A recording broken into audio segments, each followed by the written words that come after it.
Suatu saat nanti kita di mahsyar itu kan perilaku kita disyuting Allah, direkam, video kamu itu direkam. Pas direkam kayak munis duit untuk duit girang, untuk bojo girang, pokoknya untuk yang duniawi itu girang. Bareng bar salat biasa-biasa wae. Terus kita takoki pangeran, jongke bar salat biasa wae, bareng untuk duit kok girang. Penting di duit mbek salat. Saya berkali-kali ngaji bilang karena kenangan terbaik kita ketika ning donya yo tahu salat. Jadi nak disyuting pangeran sampeyan ketemu pangeran kan pantes. Ning donya tahu salat, tahu sujud kan keren. Dan itu dilakukan dengan keasikan yang luar biasa. Karena terus isin, aku jagungan mbek kanca sak jame betah, jagungan mbek apa 8 menit entuk 20 rakaat itu isin nah.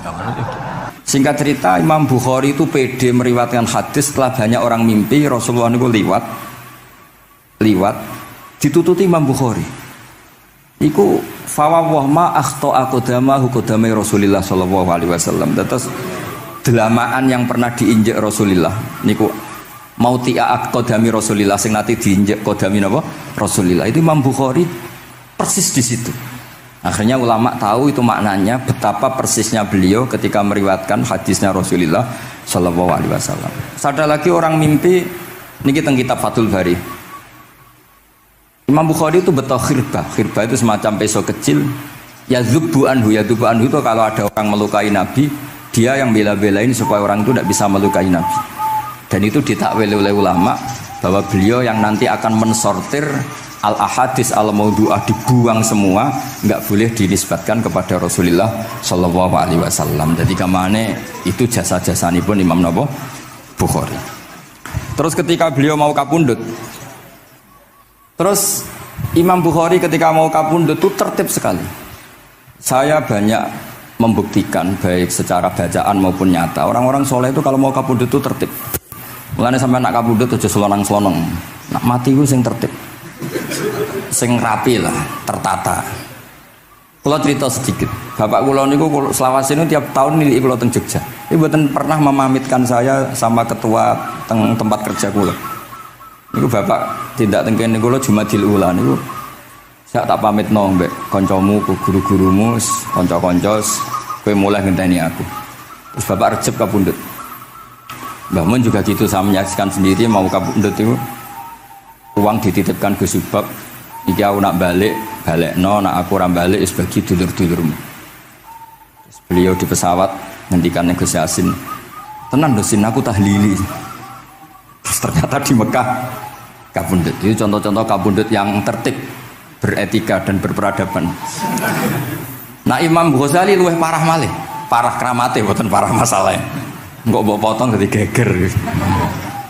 Niku badhe kapundhut itu tuku kafan piyambak.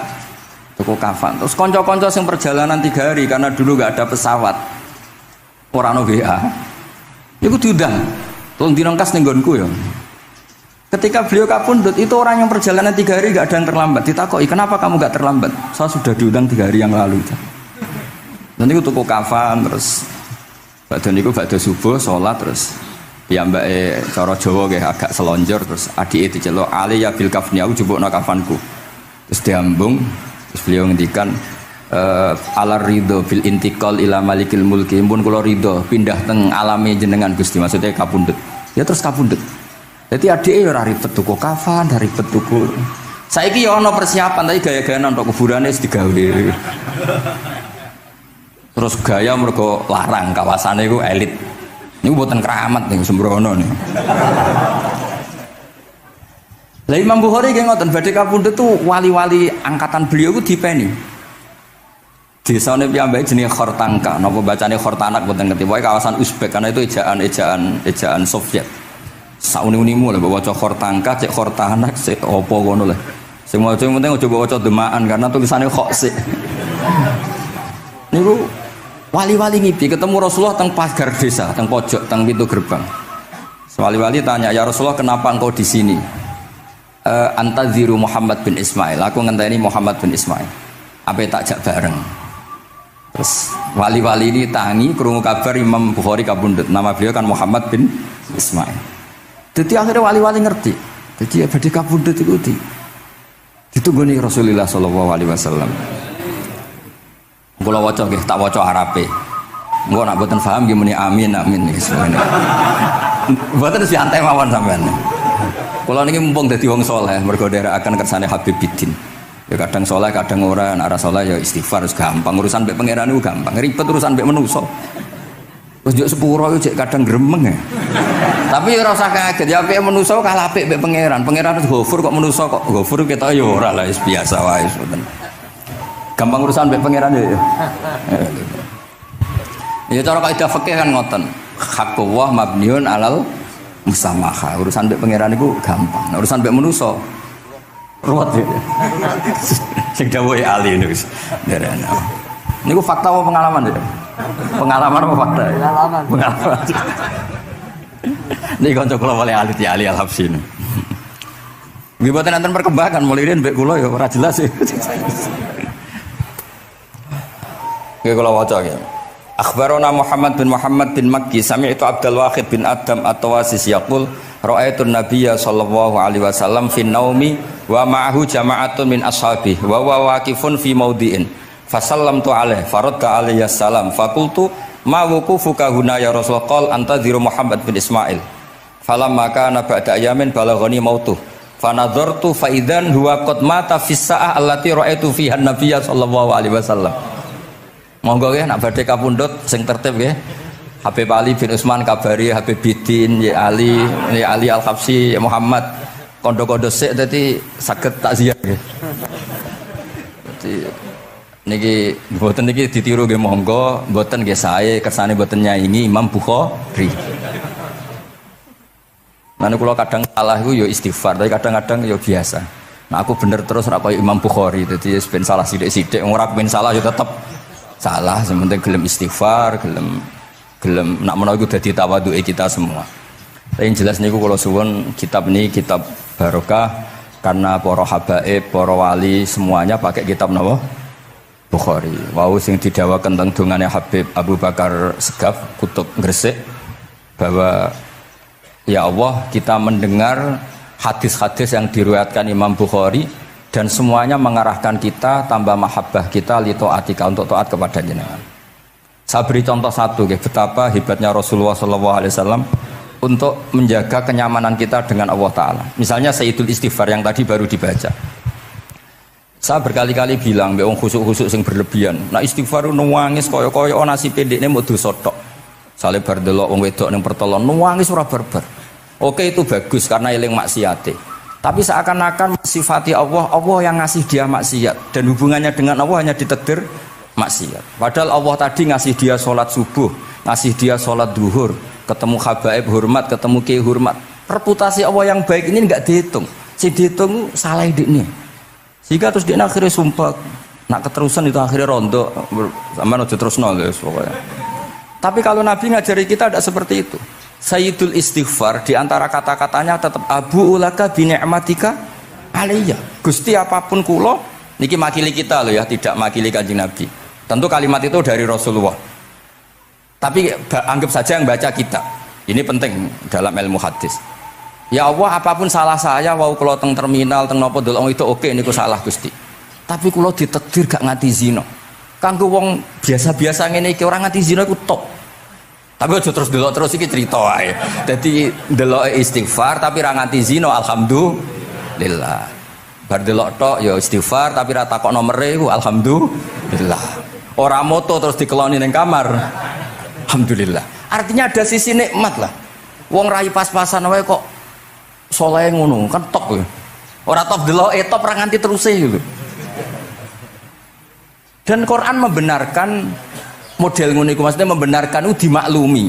Dimaklumi iku artinya yo kelas-kelas ngono iku ayate intastanibu kaba'ira ma tunhauna anhu nukafir ankum sayyi'atikum. Yo kelasé lagi ngono.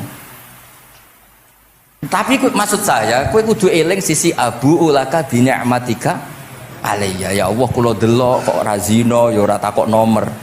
Alhamdulillah Gusti jenengan tesih ngreksa kula. Tapi kok terus wa abu ubi dzambi, tapi lha apa Gusti kula delok bareng nggih sepuro nggih Gusti. Jadi artinya betapa Rasulullah itu ketika mengajari kita istighfar itu juga bersamaan dengan itu ikrar bahwa nikmat Allah aktsar wa aktsar. Bahwa sisi nikmat Allah itu jauh lebih besar. Makanya di Quran itu tidak ada hanya perintah istighfar. Fasabbih bihamdi rabbika wastaghfiru. Tetap ada bihamdi rabbik. Apapun kita ini masih Masya Allah. Nah, barokahnya hadis-hadis seperti itu belum hadis solusi. Rasulullah mboten nate dosa. Tapi selalu ngasih solusi wong dosa. Wa atbi'is sayyi'atal hasanata tampuha. Berarti bar kok wedok wayu sawangane kok dosa, golek rondo sing welek tuwek kei dhuwit. Mbah, wau kula badhe maksiat niki kafaroe. Engko amen didongakno kaya corona. Muga-muga panjang apa?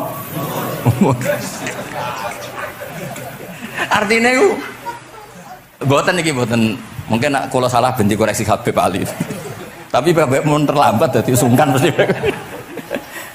Dadi niki cerita dari malah ikrare Habib Abu Bakar Segaf. Dawu-dawu Nabi itu menginspirasi kita.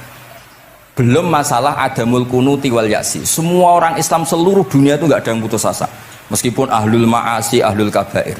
Barokah hadis riwayat syafaati Rasulullah sallallahu alaihi wasallam. Coba kalau kita tidak dengar hadis syafaat, wong sing tahu dosa langsung fatalistik, sing tahu salah tahu fatalistik, sak donya iku ora ono sing wani iman.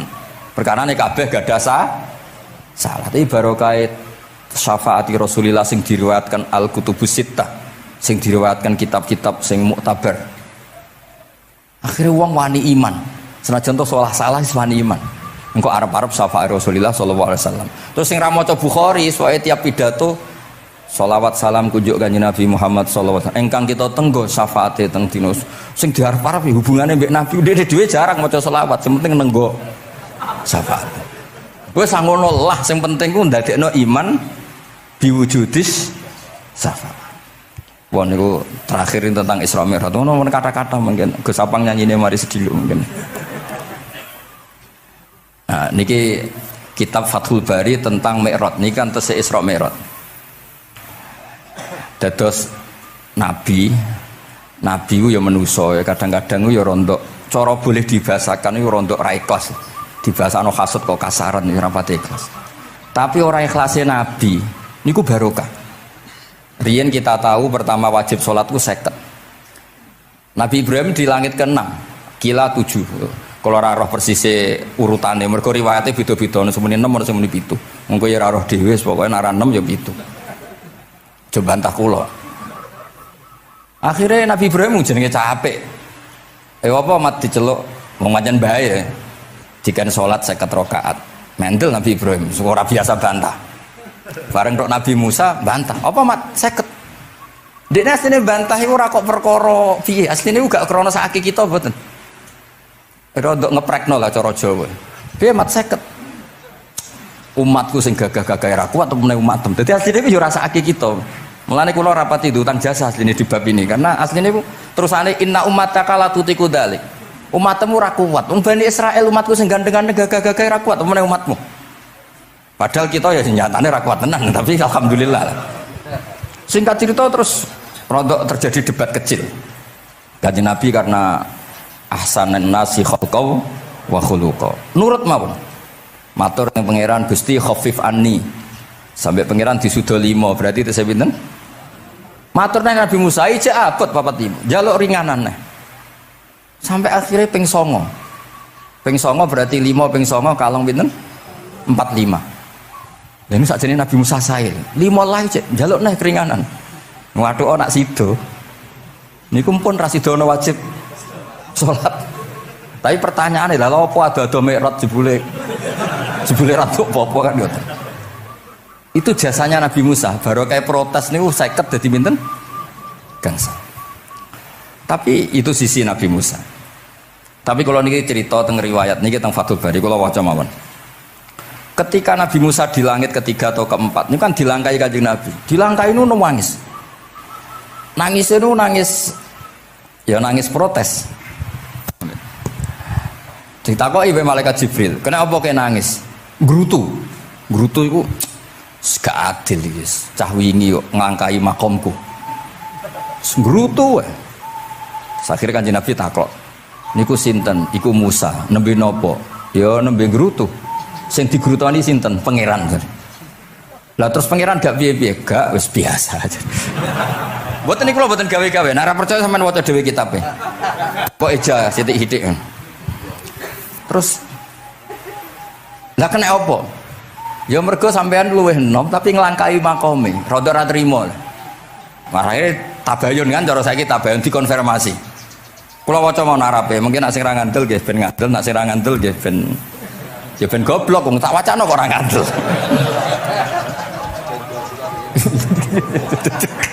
Dari ali. Kula waca mau narape, niki top tenan nih, wis romerot tenan nih. Teng kitab kula halaman 613 juz 7. Jadi sampean sakit ngecek malih. Misalnya beda halaman nggih. Apa ya? Bab ya, babnya ya di bab. Bismillahirrahmanirrahim. Niki jelas sampean jarang maca iki. Apa ora tahu ya? Jarang ora tahu parade. Para gak nate. Niki kanca kula mulai alit niki teng sarang. Jadi kula niku de kanca Habib Zain, niku kanca-kanca mulai alit. Alhamdulillah nganti tuwa ora ono perkembangan ya tetep kanca maksudnya. Ya sudah jadi kiai, nak masalah materi sudah tambah juga ya. Umat ya tambah akeh, tapi hubungan akrabnya tetap sepawancet. Engger ketemu ya pikirane ngopi, rokok. Nah, kalau sana perkembangan ya gak rokok ya termasuk. Tapi kalau cara fatwane Mbah Nafek salah. Rokok cara kowe apa, Hak? Misalnya ke darani haram, kowe sing salah. Ning dinggon barang haram diobong. Aduh, kelar. Mboten nate menang. Ini seksine niki. Nah, kalau debat Mbah Nafek. Lah iya rokok itu haram, mulane. Kowe nek rokok sitok terus mbok yakini haram, rak berarti jek ana terus barang haram. Tapi nek tak rokok kan tak ilangi. Berarti aku ngilangi haram. Mbah atau menang panjenengan. Ya, mana apa. Nah, kula skala tuwa nurut mawon. Ini alhamdulillah niki majelis kula seneng sangat ditunggoni para habaib saged nderekaken kersane Habibiddin. Kula nggih ra ngrasa paling bener wong dikongkon mawon. Tapi kelirune insyaallah ora nganti 1%, 0,0 sekian persen pantes-pantes sih. Ya kudu wis kudu ngono. Kula waos nggih. Bismillahirrahmanirrahim.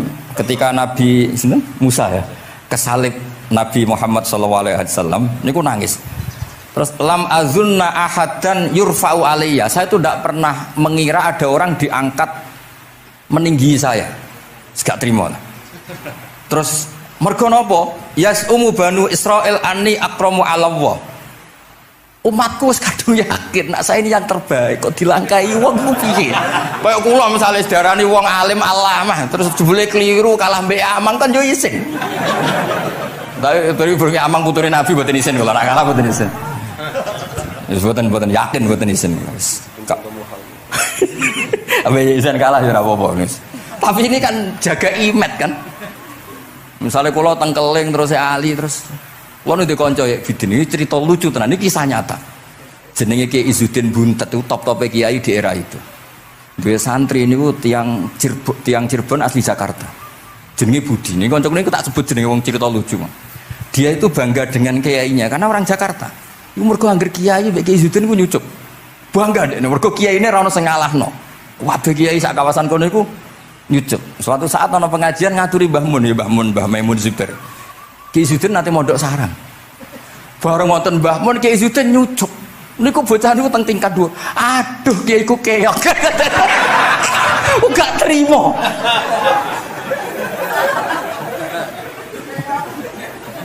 Karena dia ngukur menang kalah ini pakai nyucup. Mulane kula tak biasakno nak mbek wong sepuh nyucup, mbek ben tawaduk. Semoga kuwatirku nak ono wis ben santri kula aduh Gus Mbak Ki wis akeh kelah, sementing tawaduk. Lho akhirnya cah niki niku badhe niku pamit boyong mondok teng sarang. Karena dia ndak ingin punya kiai yang nyucup. Oleh muni aduh kiaiku keok. Niku kiai iki diceritani guyu ra barbar. Yus, dia aku kalah. Lagi Nabi Musa itu ya Nabi ya manusia. Bareng Nabi Muhammad ngelangkai makome. Ya Allah, lam azunna ana ahadan yurfa'u alayya. Mbok sampean maca yurfa'u bo yarfa'u wis boleh. Sauni-unimu lah. Sementing aja yurafi'u aja yarfa'. Sauni-unimu lah. Enake apa? Diangkat sak dhuwurku apa? Apa ya sampean maca milah apa ya? Bebas ya?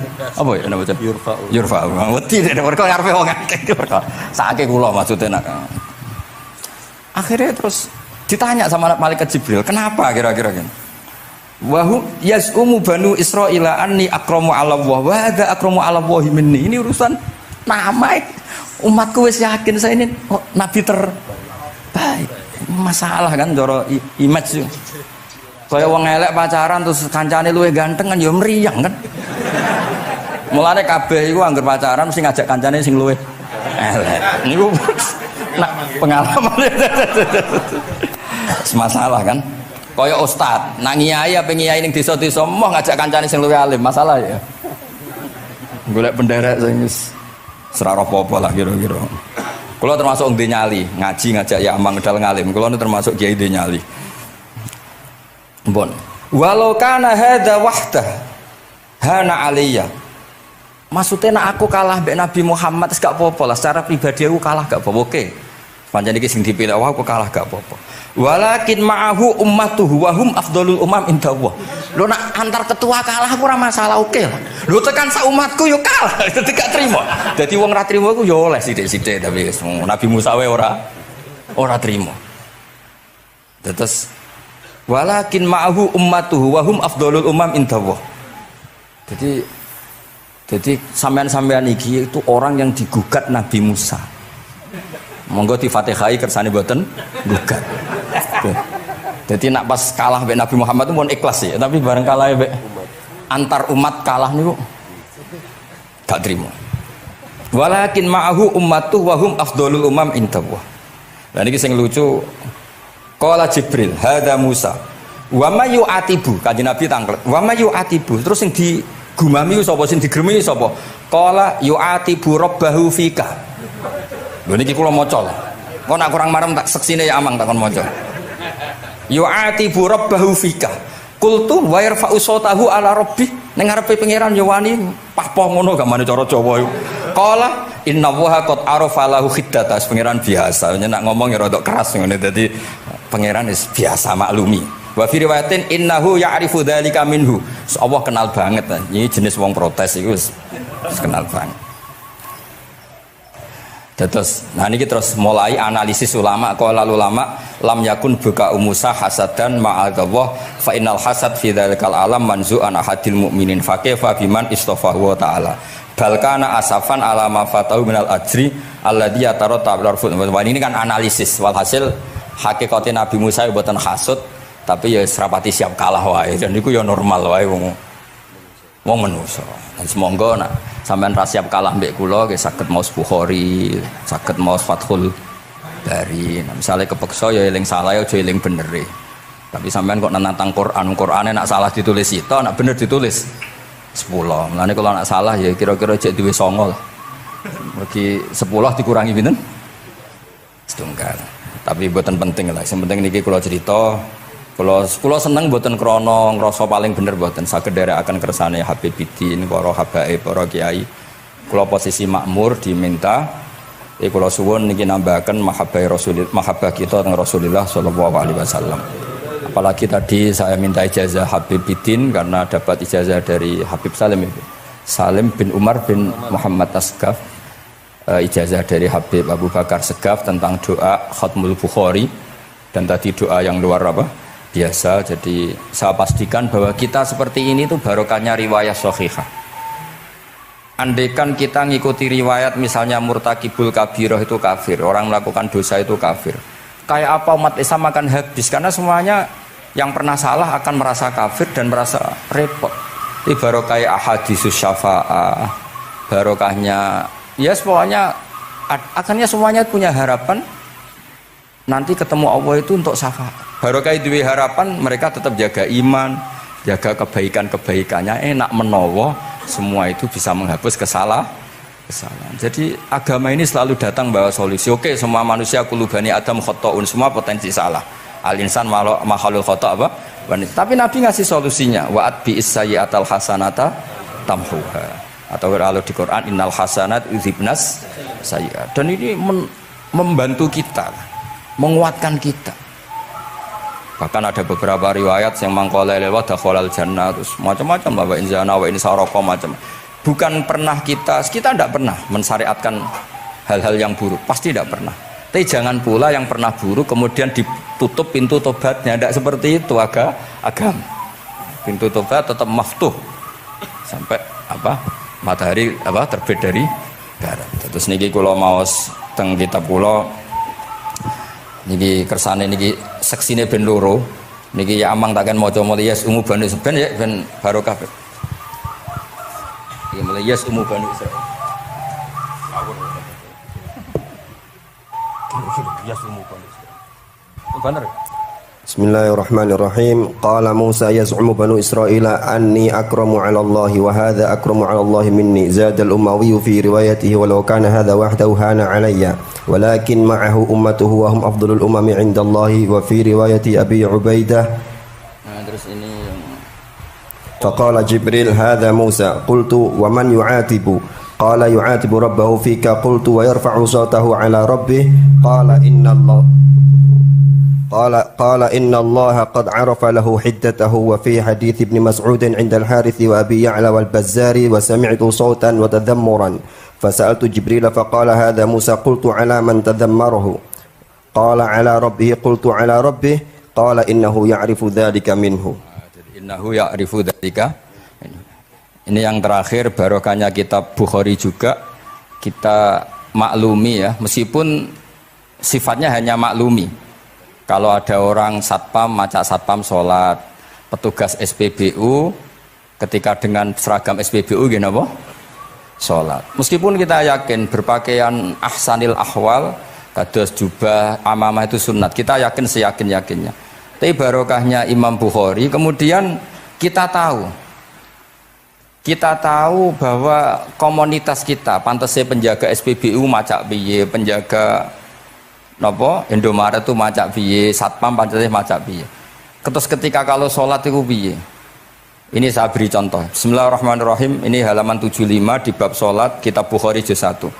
Haddatsana Ahmad bin Yunus, haddatsana Asim bin Muhammad, haddatsani Waqid bin Muhammad an Muhammad bin Munkadir qol shalla Jabirun fi izarin qad aqadahu min qibali qafahu wa siyabuhu mawdu'atun alal misjab. Qala lahu qailun tusalli fi izarin wahid qal innama sana'tu dzalikal yarani ahmaku misluk wa aina ma kana lahu saubani ala ahdi Rasulillah sallallahu alaihi wasallam. Jadi Jabir itu salat sarungan tok, ora klambenan, ora nganggo kethu, ora nganggo popo, kak sarungan tok ditalekno gulune. Lah era tabi'in wis salate wis resmi-resmi. Lho jenengan sahabat kok salat ngoten. Ben wong koyo kowe roh, nak salat ngene iki wis sah. Nah barokahnya itu kita ngerti auratul rajul itu kayak apa? Andai kan tidak ada peristiwa itu, maka pakaian yang dipakai Nabi dan sahabat dikira syarat sahnya sholat, sehingga semuanya harus seragam seperti itu. Tapi barokahnya pernah ada sholat seperti itu, kita tahu mana auratul rajul yang harus ditutup ketika sholat. Itu ya barokahnya riwayatnya Imam Bukhari. Terus beliau meriwayatkan qalat Ummu Hani iltahafan Nabi sallallahu alaihi wasallam bisaubin wa khalafa baina tarafaihi ala atikaihi. Terus ini ada riwayat lagi an Umar bin Abi Salamah annahu an-nabiyya yusalli fi thawbin wahid fi baiti Ummi Salamah qad alqa tarafaihi ala atikaihi. Oke, jadi kita sepakat sholat yang baik pakai ahsanis siap, pakai formal, tapi tetap ada standar siapapun boleh sholat dengan pakaian yang asal nutupi aurat. Barokahnya ada riwayat seperti itu. Lagi-lagi riwayat ini berkah sekali. Makanya kalau matur nuwun sangat dan sangat hormat adat-adat para habaib yang selalu khataman Bukhari, adat-adat kita yang selalu baca kitab-kitab madaih, kitab-kitab semuanya kita harus syukur, semuanya itu mengawal mazhab ahli sunnah wal jamaah. Dan saya baca seperti ini, kenapa saya bawa kitabnya, biar yang punya kitab bisa nyari di kitab masing-masing. Semoga hanya beda halaman, bukan saya punya Bukhari sampean punya kitab yang enggak Bukhari. Maksudnya tuh dua ini buku ini ngomong. Jadi jelas gitu. Terus adnal ahwal, misalnya pakaian minimal seperti itu penting. Supaya akhirnya ada orang satpam sholat pakai pakaian satpam ya tidak janggal, ada yang pegawai SPBU sholat gitu tidak janggal, karena sahabat Jabir ini pernah menunjukkan di depan umum sholat seperti itu supaya menunjukkan kadar aurat mana yang harus Andai kan tidak pernah ada peristiwa Jabir dan Rasulullah selalu sholat ala ahsanil ahwal, sahabat misalnya ala ahsanil ahwal, pasti seperti itu dikira syarat sah. Dan itu akhirnya umat masa pakai SPBU macak ngono, satpam macak ngono. Barang kiai teko sing kiai sing ndi wong macake padha kan ya ribet. Jadi Kabeh itu berdasar nopo ilmu. Quran itu turun, itu kan mustameknya, pendengarnya itu zaman itu kan orang kafir semua.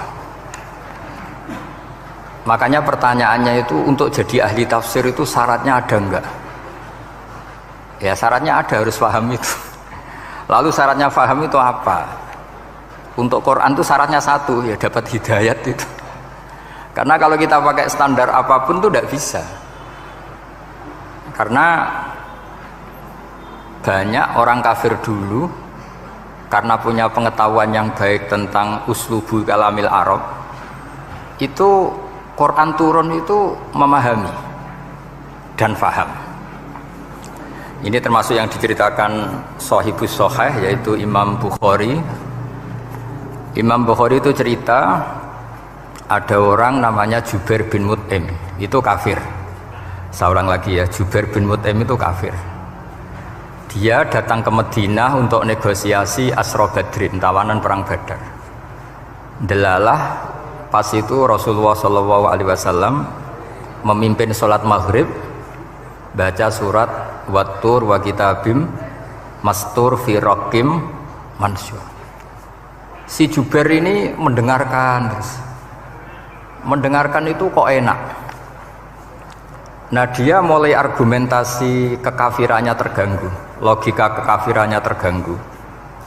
Itu ketika Allah mulai mempertanyakan am khuliqu min ghairi syai'in. Kalau kalian merasa Tuhan, mbok kamu itu merasa hidup tanpa pencipta. Ya sudah, kalau kalian merasa Tuhan sebagai subjek, sebagai aktor sejarah, kalian harus khuliqu min ghairi syai'in. Manusia itu diciptakan tanpa pencipta. Atau amhumul khaliqun, atau kalian memang pencipta. Lalu kalau kalian pencipta, pertanyaannya Allah, am khalaqus samawati wal ard, apa kalian semua atau mereka yang kafir itu pencipta langit dan bumi? Terus bala yuqinun, pasti mereka tidak pernah berpikir sebagai pencipta langit dan bumi. Walhasil ketika surat itu selesai dibaca, Jubair bin Mut'im langsung menemui Rasulullah SAW. Terus dia masuk Islam. Ya, terus dia masuk apa? Islam. Ini bukti bahwa Quran itu bisa difahami orang kafir dan bisa menjadi sababul hidayah. Sebab itu saya pastikan jika Quran itu dikaji orang non-muslim dengan niat belajar, itu harus diberi hak. Wa in ahadum minal musyrikin astajaroka fa'ajirhu hatta yasma'a kalamullah summa ablihu ma'manah. Jika ada orang kafir minta akad aman supaya dia bisa belajar Quran, harus diberi hak. Karena awal-awal Quran itu saking fasohahnya, saking jameknya, saking jelasnya, bahkan aslama Umar mergo bistimaihi atau bisamaihi ayat Al-Quran. Wa kadzalika aslama Jubair bin Mut'im juga ketika mendengar ayat Quran. Pertanyaannya kan, dia ketika mendengar itu muslim apa masih kafir? Masih apa? Kafir. Dan aslama setelah mendengarkan ayat apa? Quran. Ini nanti saya terangkan secara logika mukjizatnya. Terus ini sekaligus pamit kalian pengurus Menara, juga utamanya Pak Najib, ya Haji Najib. Saya akan suasananya ngaji seperti ini dan insya Allah selalu pakai Bukhari di bab Fadhailul Quran atau Mukjizatul Quran. Nanti setelah niki do ngopi mulai uteke itu merap. Ning Jawa itu ribet niki, cara disiplin ngaji ku wis kriminal. Kok ono kopi ono ngaji, mesti wong eling kopi sih. Sajane cara disiplin ngaji kriminal. Tapi wong niki boten disiplin dadi nggih pun. Kula waca nggih. Bismillahirrahmanirrahim. Ini cerita Islamnya Jubair bin Mut'im. Yes, di Bukhari saya juz 3 halaman 193, kalau di Fathul Bari juz 9 halaman 583. Ini nanti ngaji sampai jam 3. Nanti jadi kalau jam 3 top. Kok yang ketok sampean seneng nganti jam 3. Nah kita ora paham nggih seperempat jam. Nggih, haddatsana al-Humaydi, haddatsana Sufyan, qala nggih qala haddatsuni 'ani Zuhri an Muhammad bin Jubair bin Mut'im an abihi. Qala sami'tu an-nabiyya sallallahu alaihi wasallam yaqra'u fil maghrib bit-tur. Falamma balagha hadhil ayat am khuliqu min ghairi syai'in am humul khaliqun. Terus am khalaqus samawati wal ard bal la yuqinun am indahum khazainu rabbika am humul musaytirun. Kada qalbi ayatiron. Kada meh-meh apa qalbi ati ingsun iku ayatira yen to terbang apa qalbi. Hampir hatiku itu hilang, nyaliku sebagai orang kafir itu hilang karena argumentasi saya kalah. Kalah itu ya kalah. Jadi karena Allah itu sangat rasional. Saya berkali-kali kalau ngaji bilang Allah itu zat paling fair, paling kalau boleh dibahasakan tuh ngajak kita sangat-sangat rasional. Saya berkali-kali ngaji bilang untuk menafikan Tuhan selain Allah itu Allah cara nantang itu sederhana sekali. Qul ara'aytum ma tad'una min dunillah aruni madza khalaqu minal ardi am lahum syirkun fis samawat. Kalau kalian punya Tuhan selain saya, kata Allah tidak apa-apa. Asal yang kamu tuhankan itu punya reputasi lah. Ketika aku bangun langit itu ya urun-urun tau apa. Melok gawe langit ora, urun semen ora, kok melok jadi pangeran piye. Jadi aruni. Yang kamu pertuhankan Fir'aun Namrud ketika aku bikin bumi itu di mana? Kan tidak ikut. Tahu-tahu lahir di bumi, tahu-tahu sebagai Tuhan. Ini apa-apaan itu. Jadi aruni madza khalaqu minal ardi am lahum syirkun fis sama. Jadi kalau kata Allah, ini yang pikirannya Jubair bin Mut'im, enggak apa-apa kamu tuhankan selain saya kata Allah, tapi am khalaqus samawati wal ard. Apa Lata Uzza Hubal punya reputasi menciptakan langit bumi? Enggak kan balayukinun. Lalu Namrud, Fir'aun dan sebagainya am khuliqu min ghairi syai'in. Apa mereka itu lahir sendiri tanpa pencipta? Enggak juga kan? Nah, logika-logika itulah yang menjadikan Jubair bin Mut'im, Sayyidina Umar, Khalid bin Walid banyak yang menjadi masuk apa? Islam. Tapi logika yang dibangun Quran ini kita sudah mulai lupa. Karena tadi surat iki kasihate ngene, sakake Quran. Waqiah mari di duwe, Ra'at nyepet nawang mati kan sudah kasihate itu sudah. Jadi bayan arah mati-mati diwacana surat napa? Ra'at. Dia lupa secara fikih itu hukumnya gimana itu? Apa qatil enggak? Ada orang mau mati tidak mati-mati, kamu bacakan Ra'at langsung mati. Ini pembacanya ini qatil apa enggak? Ini harus dibahsul masail di Masjid Menara. Karena sebelum dibacakan Ra'at itu enggak mati-mati, setelah dibacakan mati. Ini kategorinya itu qatlun amdul khata apa khata sibul khata apa. Jadi Quran itu menjadi hilang mukjizatnya kalau kita terus ngomong kasiat ya. Waqiah terus mari di duwe. Ra'at nyepet nawang napa? Mati. Terus surat Baqarah itu mari tolak napa? Apa terkenalin? Tolak santet ya? Ya sebetulnya enggak apa-apa tapi yo sakake Qur'ane lah, jangan ya tetap fungsi dasar Quran ya dabaru napa? Ayat. Mungkin kalau terangkan. Di sini kada qalbi ayatira. Kula waos ya tengene Fathul Bari. Ka'annahu inzi'ajun inda sama'i hadil ayat atau inda sima'i hadil ayat. Kalau maca 2 kali karena kalau sampean di guru sing macane simak. Guruku maca simak Gus Bak sama tak waca ping pindho inda sama'i hadil ayat untuk inda sima'i hadil ayat. Li fahmihi ma'naha wa ma'rifatihi bima tadammanathu. Fa fahima al hujjata fastadrakaha bilati fi tabih. Wa dzalika min qawlihi am khuliqu min ghairi syai'in. Terus sampai am khuliqu al makna am khuliqu min ghairi khaliqin wa dzalika la yajuzu. Terus li anna ma la wujuda lahu kaifa yakhluq wa idza batalal wajhani qamatil hujjatu alaihim bi anna lahum khaliqan.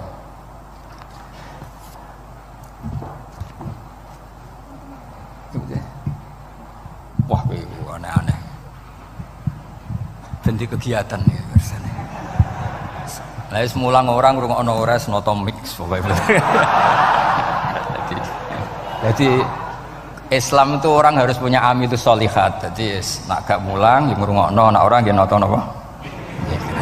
Islam itu gampang. Begini kalau terang nggih, mboten sing sampean kulino argumentasi Quran. Ketika Allah menafikan Tuhan selain dirinya, saya ulang lagi, ketika Allah ingin menafikan Tuhan selain dirinya, sebenarnya argumentasinya itu gampang sekali.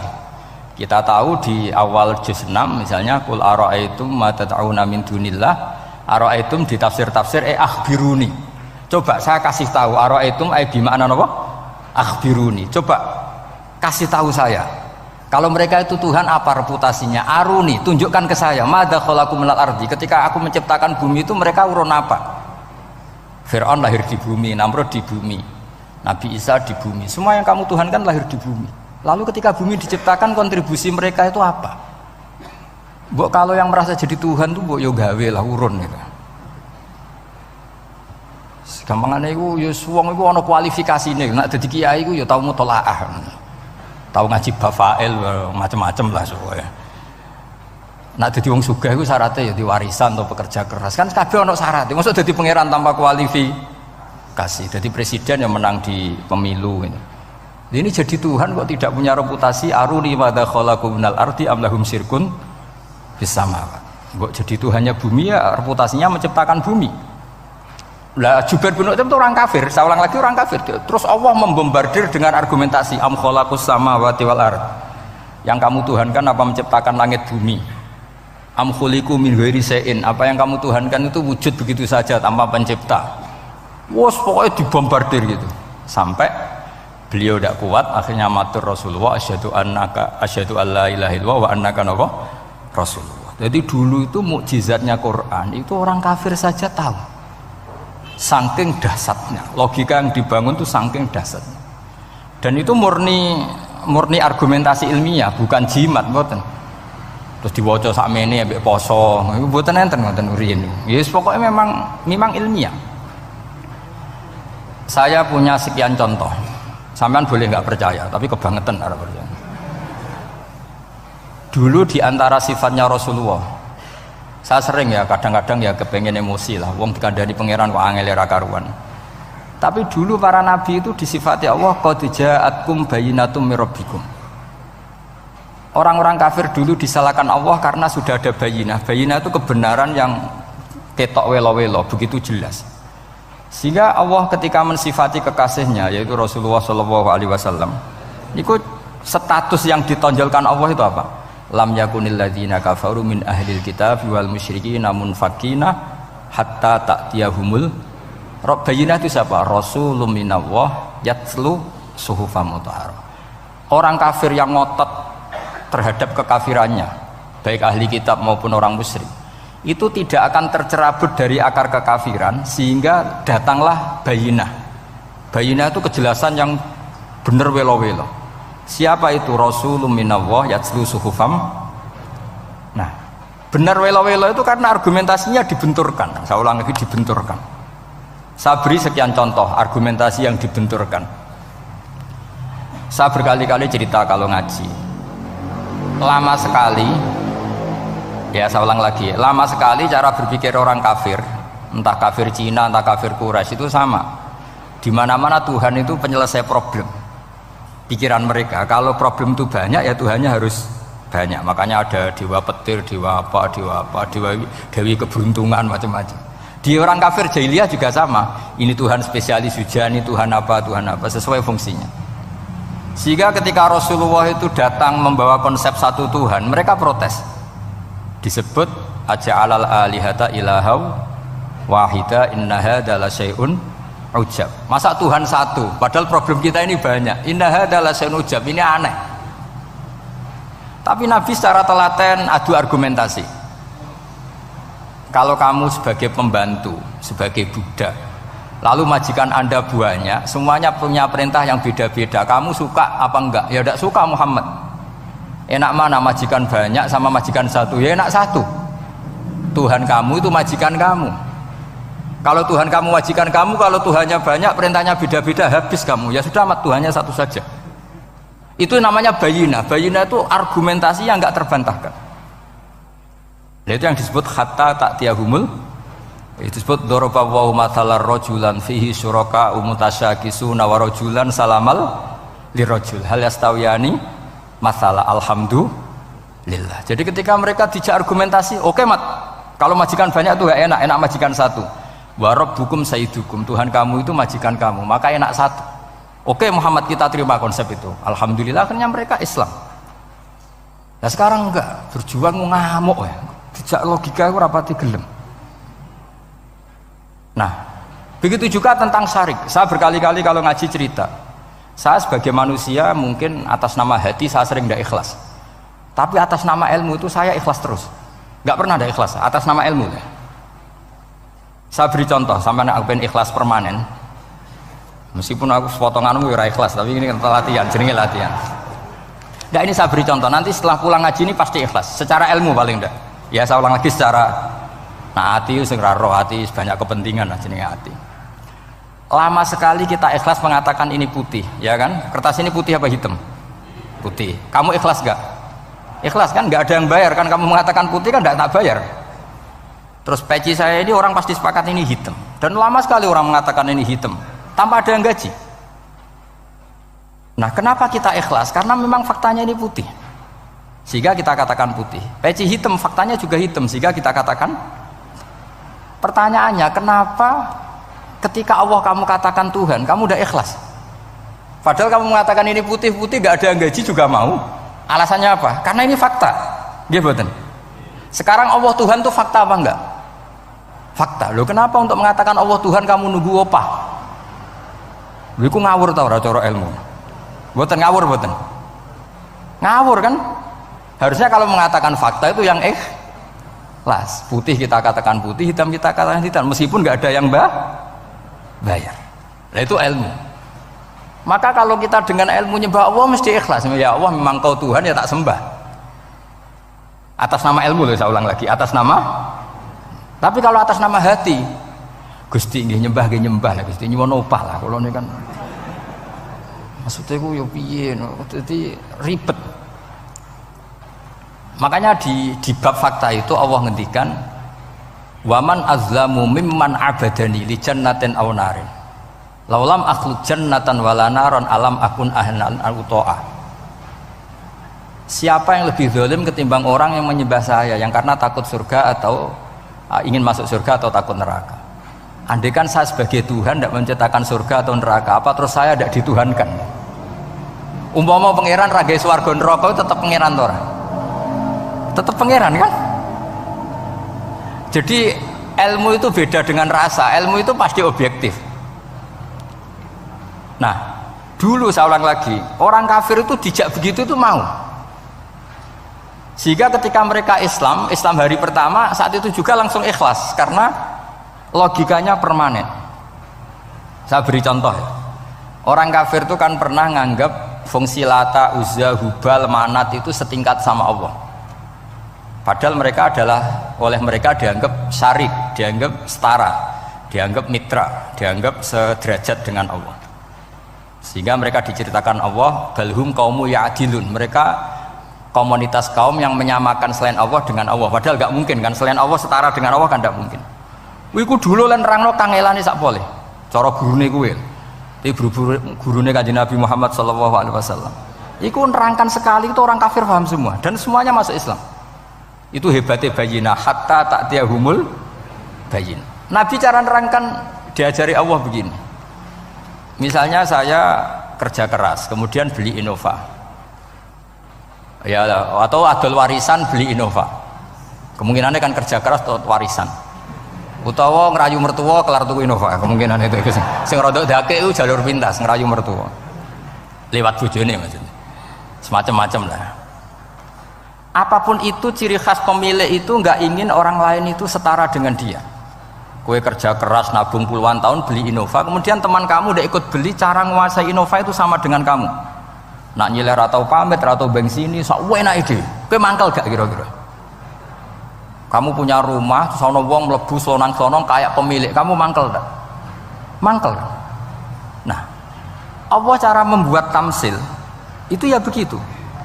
halakum mimma malakat aimanukum min syuraka'a fi ma razaqnakum fa antum fihi sawa takhafunahum ka khifatikum anfusakum.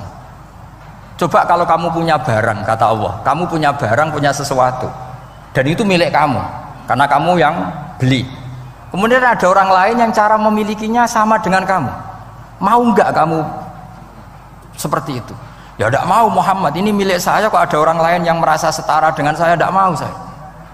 Kalau orang lain mau pinjam ya harus ngemis-ngemis lah, harus dodok-dodok. Ya seperti itu Allah itu bumi itu yang menciptakan Allah sendiri.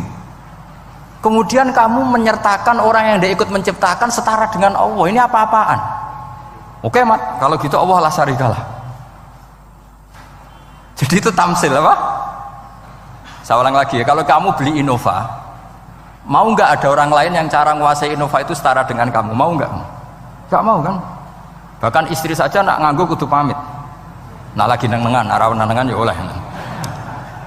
Tapi apapun itu kan tetap saja harus pamit, harus prosedur. Namanya ndak ikut punya.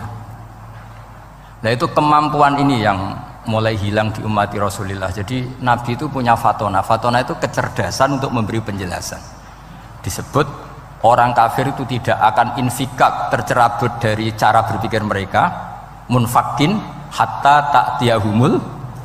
La bayina itu siapa? Rasulun minallah yatlu suhufam mutahhar. Jadi Nabi itu kalau memberi penjelasan itu gampang sekali. Baik itu penjelasan akidah maupun penjelasan fikih. Dulu di Medina itu abkhosun nasi kailan. Orang Madinah itu orang paling curang kalau dagang dulu sebelum Rasulullah datang. Sehingga misalnya mau beli pelem itu mangga itu, pentil ya dihitung pelem. Jadi busron itu kurma pentil ya dihitung kurma. Misalnya kulaan pari hijau ijo wis dituku, padahal urung jelas dadi padi. Nah nanti kalau kena badai angin ya sudah, apa itu uang itu nggak kembali. Ketika Rasulullah datang, Nabi mau tanya, "Cung ke tuku apa?" Tumbas pelem. Sekarang satu pohon pelem dituku 2 juta, itu rego pelem ta rego pentil? Mbak sampean jawab ya. Pentil kan gak ono regane, sakmene gitu. Ndak ketika dibayar 2 juta itu rego pentil apa rego pelem? Pentil lho mboten. Ketika pentil sakmene dituku 2 juta satu pohon itu rego pelem ta rego pentil? Pelem kan? Sekarang faktanya pentil apa pelem? Pentil. Makanya Nabi terus tanya, "Qul ara'aitum in mana'allahu as-samrah fabima yastakhilu ahadukum mala akhi." Banyak tak apa loh hadis-hadis. Andaikan nanti pentil ini kena angin, kemudian 2 juta itu bayari apa coba? Diarani bayari pelem rantuk pelem, dibayari pentil, pentil itu regane 2 juta, wong dipangan yo ora kena. Akhirnya orang Madinah sadar betapa buruknya sistem perdagangan mereka. Wong pentil kok diregani 2 juta. Semenjak itu ada fikih boleh jual pentil itu ba'da budui sholahiyah, setelah jelas-jelas jadi pelem. Paham ya? Dan Nabi cara nerangkan gampang, fabima yastakhillu ahadukum mala akhi. Lalu alasan halal itu apa? Kamu mengambil uang 2 juta atas nama apa? Atas nama pelem ya Rasul, di peleme. Atas nama pentil, mosok pentil regane 2 juta. Jadi akhirnya orang Madinah sadar semenjak itu tidak jual buah-buahan qobla budui sholahiyah, sebelum kelihatan berstatus napa? Samroh buah. Jadi Nabi itu orang yang kalau menjelaskan itu gampang sekali. Dulu itu Nabi pernah dibully orang Bedui. Nabi pernah ngendikan la adwa wala tiarota wala hamah, tidak ada penyakit menular. Ya ada orang Bedui itu iseng itu ya iseng. Ada unta gudiken dijejero unta waras, akhirnya sing waras melok gudiken. Si Bedui ya rodok kurang ajar. Rasulullah ditimbali, ya rodok kacau ngene. Alhamdulillah agak wong kudus nih. Ya Rasulullah, katanya engkau tidak ada penyakit menular. Ini onta ini tidak gudiken, tak jejeri yang gudiken ikut gudiken. Terus Nabi banget pinter ya. Dikira Nabi itu kan kalah ya. Nabi jawabannya enak. Faman a'dal awwala.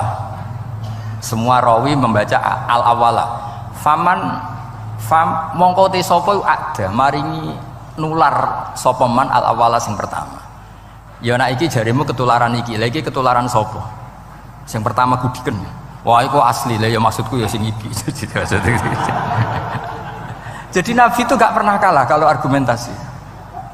Nah sekarang banyak umatnya Nabi tambah soleh itu tambah rapat iso mikir biasanya. Makanya Mbah Mun terkenal bikin jargon zada khuzuan zada jalan ini. Karena kemampuan fatona itu juga harus diwaris. Saya beri contoh ini ngaji hujjah, ini masih ngaji tentang Quran. Biar kamu tahu kualitas Quran itu mukjiz betul. Ini tak bacakan dua kitab yang permanen itu Bukhari. Saya bawa usul fikih yang dikarang Abu Bakar Al-Baqilani, gurunya Imam Haromen. Jadi mbah gurunya Imam Ghazali. Imam Ghazali ngaji Imam Haromen. Imam Haromen ngaji namanya Syekh Abu Bakar Al-Baqilani. Itu orang top, orang terkenal sekali. Itu ngarang kitab namanya I'jazul Quran, itu yang dipakai hampir semua ulama itu. Saya pernah belajar itu pas musim haji. Saking sakralnya kitab itu tak baca berkali-kali pas musim haji I'jazul Quran. Orang kafir itu kan otaknya sudah error, tapi kandanannya angel. Dan itu kalau kita salah ngelola argumen itu bisa kalah. Gitu. Saya beri contoh ya. Ketika Nabi Musa memaklumatkan sebagai nabi, itu Fir'aun tanya, "Wama Rabbul Alamin?" Lalu Tuhan Rabbul Alamin itu siapa? Jawabnya Musa ge normatif, Rabbus samawati wal ard, yang nuhani langit dan bumi. Fir'aun enak aja gampang. Ma'alim tulakum min ilahin ghairi. Saya jalan-jalan kemana-mana yang dituhankan di bumi saya, berarti ya saya Tuhan. Soal kemungkinan Tuhan di langit, terus Haman dipanggil. Haman itu arsitekturnya Fir'aun. Ya Haman ibnili sorkhal ali abluhul asbab as-samawati fa'attali'a ila ilahi Musa. Haman bikinkan piramida yang tinggi supaya saya bisa melihat Fir'aun. Tuhannya siapa? Musa. Wa inni la'adzunuhu kadziba. Diulang beberapa ayat. Ada wa inni la'adzunuhu minal kadzibin, itu ada beberapa ayat malah. Musa kan kaget. Oh ini nak piramida dadi Fir'aun munggah mesti ra roh pangeran. Wong sing aku nabi ora tau roh langsung pemenang santri ta barang ora roh. Ini kan Fir'aun, Musa akhirnya bingung. Jadi misalnya munggah tenan mesti ra roh Allah. Padahal kata Musa, kata siapa Fir'aun? Ibnili sorkhal ali abluhul asbab as-samawati fa'attali'a ila ilahi Musa. Kemudian saya bisa melihat Tuhannya siapa? Musa. Wah jare Musa, wah prono iki nak munggah tenan tetep ra roh Allah, jare Allah gak ono. Wong Firaun wis kadung geblek. Angger gak roh berarti gak ono. Apa yang dilakukan Nabi Musa? Beralih argumen. Saya ulang lagi, beralih argumen. Ya sudah, definisinya tidak seperti itu. Tuhan definisinya tak rubah. Rabbukum wa rabbu abaikumul awalin. Saya mengerani buyutem. Wah, itu langsung sak majelis separuh itu iman. Wah, ini nak Fir'aun pangeran, buyut-buyutnya rano pangeran. Karena pangerannya datang terlambat. Ini aneh, pangeran dhisik buyute piye? Wong buyute ra pangeran kok putune pangeran. Akhirnya Fir'aun langsung cara Jawa asemane wah entek. Nah, makanya kalau Syekh Nawawi ngendikan, kalau debat kok wis muring-muring wis ra ilmiah. Makanya terus Fir'aun la as'alannaka minal masjunin, tak penjara we. Dia sudah ada ilmiah lagi. Ketika Rabbus samawati wal ardi, Fir'aun masih berusaha ilmiah. Saya kemana-mana dituhankan fil ardi, maksudnya di bumi. Soal kemungkinan di langit, saya nanti bikin bangunan, mau lihat Tuhanmu Musa. Tapi ketika dipojokkan dengan Rabbukum wa rabbu abaikumul awalin, yang nuhani nenek moyang kamu, entek Fir'aun. Waduh, aku di bapak di mbah, mbahku yura pangeran kok putune pangeran. Berarti mbahku tambah apa? Pangeran. Wah ribet nih. Penjara Musa, jadi emosi dia karena sudah nggak bisa debat. Jadi semua nabi itu ciri khasnya itu punya kemampuan argumentatif. Makanya nabi itu harus fatona, harus punya kecerdasan. Dan itu juga yang dilakukan Quran ketika nafyu uluhiyati ghairillah, ketika menafikan bahwa selain Allah itu pasti tidak Tuhan. Ya tadi, kalau Allah itu punya pesaing sebagai Tuhan, ya namanya Tuhan, reputasinya ya aruni madza khalaqu minal ardi am lahum syirkun fis samawati. Mungkin kalau orang-orang tajwid hanya nekuni fis samawati tuni, itu fis samawati tuni, itu kan urusan tajwid ya. Tapi kalau kita yang ahlul makna itu nekuninya kalau merasa Tuhan itu mbok ya punya reputasi. Di antara reputasinya itu ikut menciptakan langit dan bumi. Nah dengan demikian namanya bayinah. Bayinah itu kebenaran yang ketok welo-welo. Sehingga orang kafir itu tidak bisa berbantah-bantahan lagi. Nah, ini disebut lam yakunil ladzina kafaru min ahlil kitab wal musyrikina munfakina hatta ta'tiyahumul bayinah. Bayinah itu siapa? Rasulun minallah yatlu suhufam mutahharah. Makanya orang kafir dulu itu matur nuwun tenan mbek Islam. Mergo qad ja'atkum bayyinatum mir rabbikum. Bayinah itu harus ada. Makanya kita sekarang harus sesering mungkin bikin bayinah. Misalnya begini, saya ini kan kiai. Kiai itu kan untuk menunjukkan bahwa yang paling membahagiakan itu sholat. Ya tersiksa kita itu kita kalau tidak sholat, kita tidak sholat. Ono kiai kok tersiksa radi duwe, itu rapati kiai. Mereka berarti orang dadekno sholat itu himmah. Nah caranya gimana? Kita latih, misalnya begini tak, sampean tak latih, nak sampean ora paham berarti ra kiai. Kudu paham, nak paham berarti wis kiai. Suatu saat nanti kita di mahsyar itu kan perilaku kita disuting Allah, direkam, video kamu itu direkam.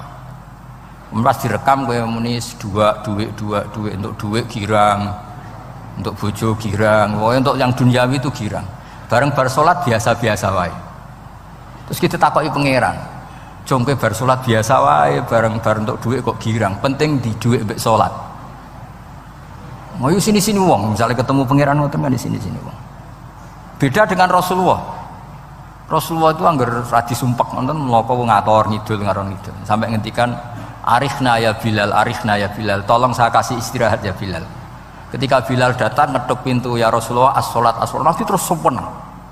Karena mau ketemu kekasihnya. Makanya ngendikan wa qurratu aini fis shalah. Sempurna. Jenenge fis shalah itu sempurna.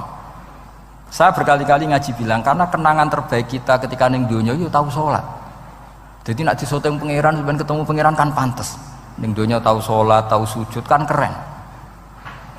Nah, hal-hal seperti ini tuh harus dijelaskan. Sayyid Zainal Abidin itu nak sholat itu aslinya mau kepengen 2 rakaat, sholat sunat mau kepengen 2 rakaat.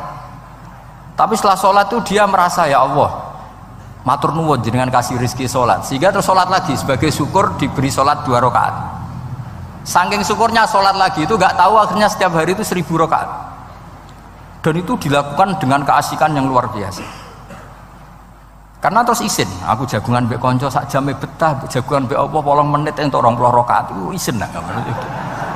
Itu ya duwe isin maksudnya ya. Iki cerita wong duwe isin, nek sing mboten nggih monggo lah niki pilihan, niki cerita mawon. Sampeyan aja takok, lha Gus wae iso nglakoni itu ora, gak sopan takok kiai, paham. Ya cerita mawon. Tapi saya bisa bayangkan perasaannya orang-orang soleh. Wong nak duwe isin itu jagungan mbek kanca wae asik. Padahal kanca iki ra jelas prospeke, cara dunya ya ra jelas, akhirat ya ra jelas. Lho iki jagungan mbek Allah kok kesusu, ini makhluk model apa kan? Hamba model apa? Lho Kanjeng Nabi itu tak ceritani. Garwa paling disenengi Sayyidah Aisyah. Wayu perawan. Siddiqah gelare. Lha niku Sayyidah Aisyah saking kepingine dikumpuli Nabi niku nak Nabi salat malam niku turu ning ngarepe. Ya turu ning ngarep. Nabi ku mboten gaya kok sampeyan dinggon salat khusus mboten nggih salate nggih teng ngene sarine. Masane kan kada kaji-kaji sugih ana ruang salat. Ana sajadahe, ana tasbih komedi. Gaya tok. Kula bolak-balik dolan sugih-sugih. Monggo Gus nggon pesolatan. Wah iso ambu malaikat blas gak ana yakin. Gaya tok. Aku elek-elek yo gawa Quran mambu lah, ana malaikat ora mambu. Potongane wis 11. Nabi ku mboten nggih sederhana sing didamel qiyamul lail nggih sing teng kamare Sayyidah Aisyah niku. Niku Sayyidah Aisyah ku jarak tulu Malang. Lha niku yo ora dibeda mek Nabi nek pun kepengin salat nggih salat mawon. Nak pas qiyam niku pas berdiri Sayyidah Aisyah ndelojor. Jebule salate diterusno, pas Nabi badhe sujud, akhirnya kakinya ditekuk. Ngekeki ruang Nabi sujud. Akhirnya kenangannya Sayyidah Aisyah, akhirnya Nabi bilang ke saya, dari ini ata'abbadu li rabbi, aku keizin Aku tak asik mbek pangeran. Fatarabtu hawa ya li hawahu. Segelem ra gelem aku ngalahno kepenginku dikumpuli Nabi mergo demi senenge Nabi mbek pangeran. Iso sampean niku tahajud ngenteni nenengan mbek bojo. Wong bojo elek kok ninggalo tahajud iki. Amit tenan jelas. Dane ora bojone ayu malah ra tau napa? Tahajud. Wis musibah tenan iki, wis musibah. Nabi ku garwane ayu, Aisyah. Lho niku mboten pas teng Sauda, lho pas teng Aisyah. Lho niku sing nyekseni nak Kanjeng Nabi jumenteng nganti mlentoh niku Aisyah. Gak tau mikir kok Aisyah. Lho jajal kete bojo ayu, kok bergak tahajud. Pas rukun lho ya, nak ra rukun agak tunggale, pas rukun.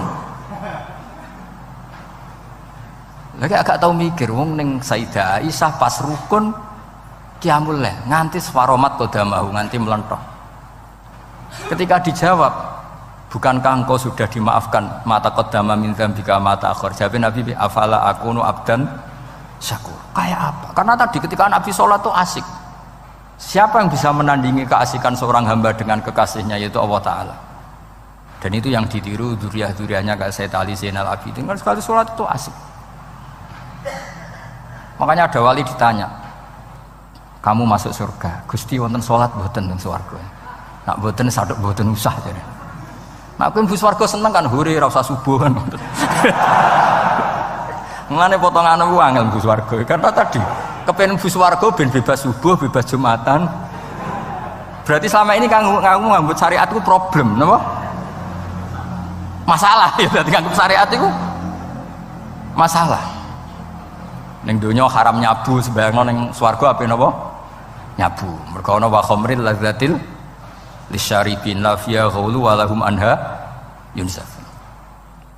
Jadi orang-orang baik itu ukurannya itu, makanya saya bilang mungkin kita ndak ikhlas secara hati. Karena hati kita ya taqallab mulak malik. Tapi kita harus ikhlas secara ilmu. Nggih, ikhlas secara napa? Ilmu. Yaitu tadi caranya saya ulang lagi ya. Kamu mengatakan ini putih-putih kan ndak ada yang bayar kan? Paham ya? Karena ini fakta. Dan sekarang Allah jadi Tuhan itu fakta apa enggak? Fakta. Kenapa kamu mengatakan Allah Tuhan nunggu dibayar surga? Itu memalukan apa enggak? Nah, di bab ilmu kita harus ikhlas. Meskipun hati kita sebagai manusia mungkin tidak ikhlas. Ini fatwa Imam Ghazali. Jadi ilmu itu segala-galanya. Makanya disebut fa'lam annahu la ilaha illallah. Bukan fas'ur. Fas'ur itu rasakan kalau Allah itu Tuhan, enggak, tapi fa'lam. Karena kalau rasa itu kan tawakal tok, orang mergawe ora di duit. Padahal pokoknya rasa itu kadang ya umat tawakal ya, kabeh ku pangeran. Tapi kadang-kadang pas tawakal tok orang mergawe ya kere. Iya, ujug-ujug muni ngono. Padahal ya Islam, kadang ya tamatan madrasah ngomong ngono. Karena hati sing ngomong ngono iku hati. Lesan kan hanya terjemahan, hanya penerjem. Tapi kalau ilmu enggak, ilmu tetap sadar. Enggak bisa sesuatu tanpa melibatkan Allah Subhanahu wa taala. Kalau suwun niki ada napa? Makalah sing kula simpen napa? Akhirnya terus Jubair bin Mut'im niku masuk Islam karena logika yang dibangun oleh surat At-Tur ya, itu tidak meninggalkan logika yang selama ini dipakai, yaitu menuhankan Lata, Uzza, Hubal dan sebagainya.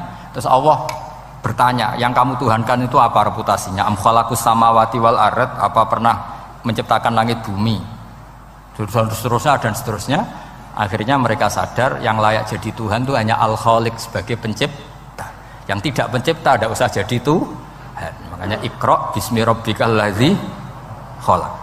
Ya sama ya, Yuhannas u'budu rabbakum. Rabbakum siapa? Alladzi khalaqakum. Jadi syarat pertama jadi Tuhan itu satu, harus berstatus Al-Khaliq sebagai pencipta. Padahal kalau sebagai pencipta pasti selainnya itu nggak mungkin berstatus pencipta.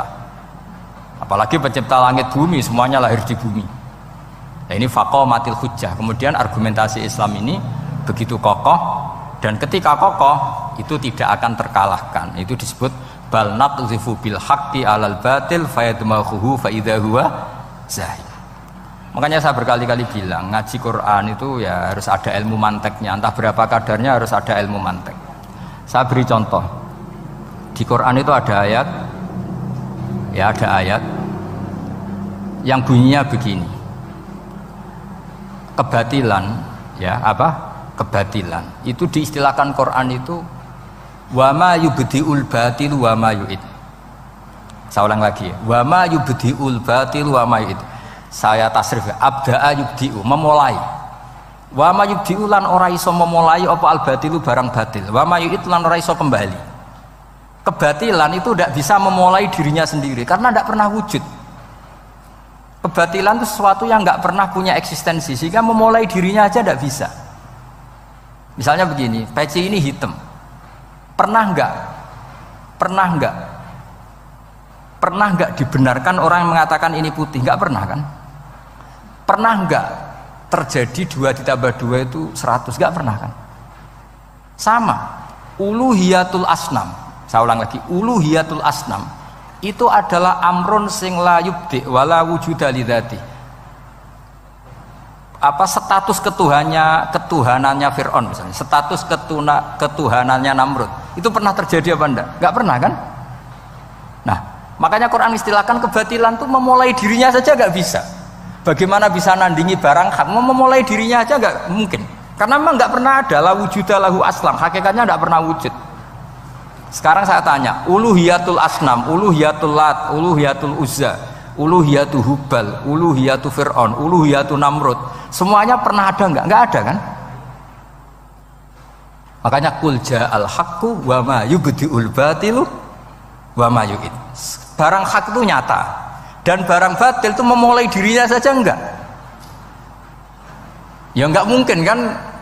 Pernah enggak Fir'aun jadi Tuhan terus dibatalkan Musa? Dari awal ya memang enggak Tuhan, cuma dia agak ngerti kalau enggak Tuhan itu saja kan.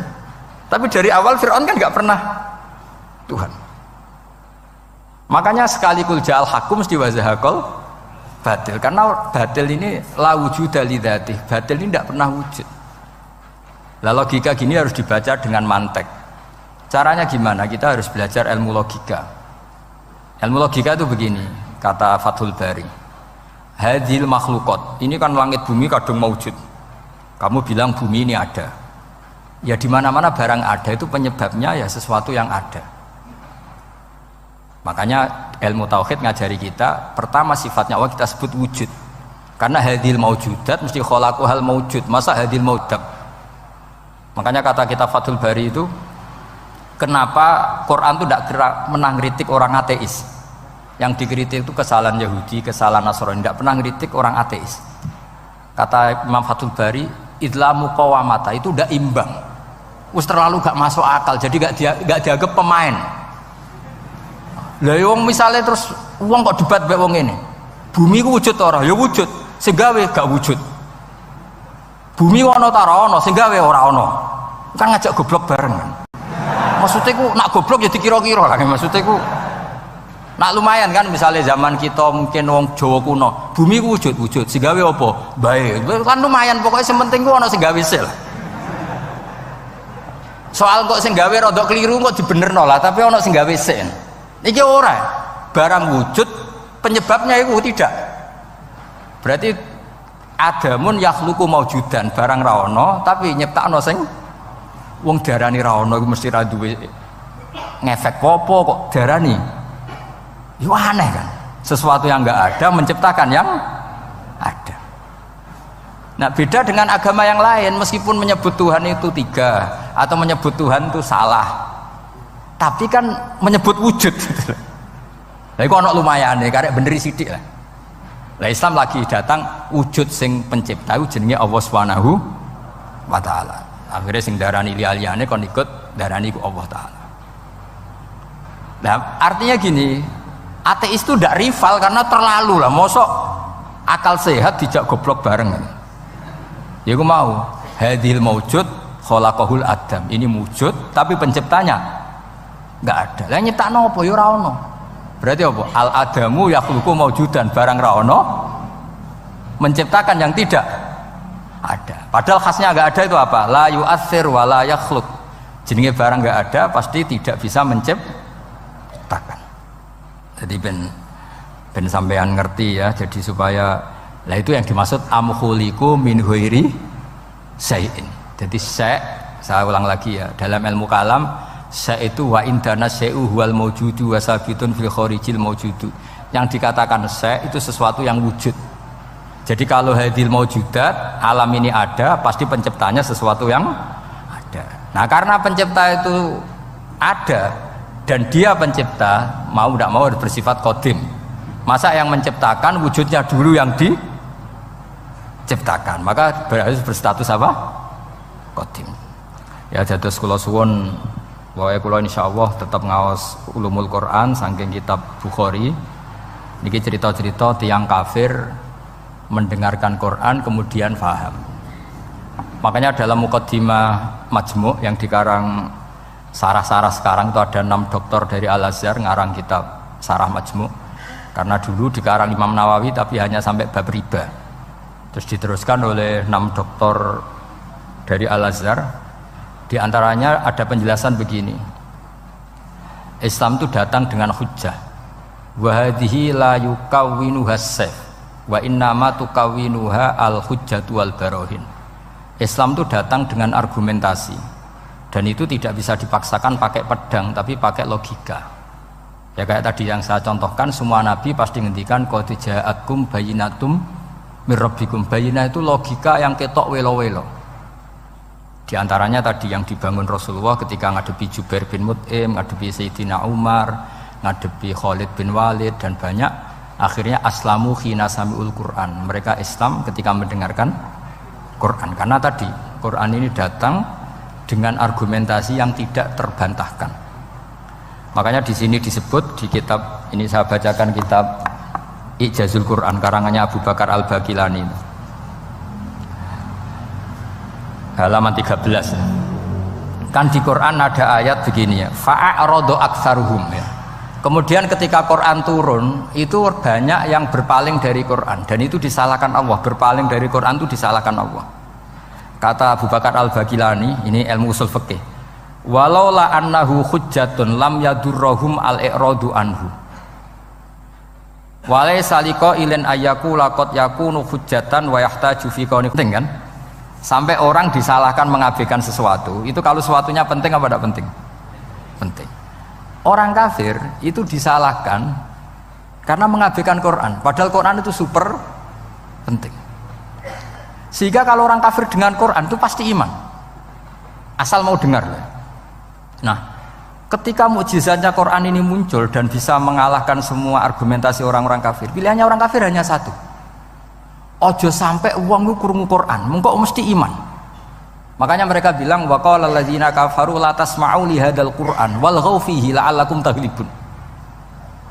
Jadi kamane kowe ndek kanca ganteng, pinter, sugih. Satu-satunya cara pacaran merasa seneng ojo apel.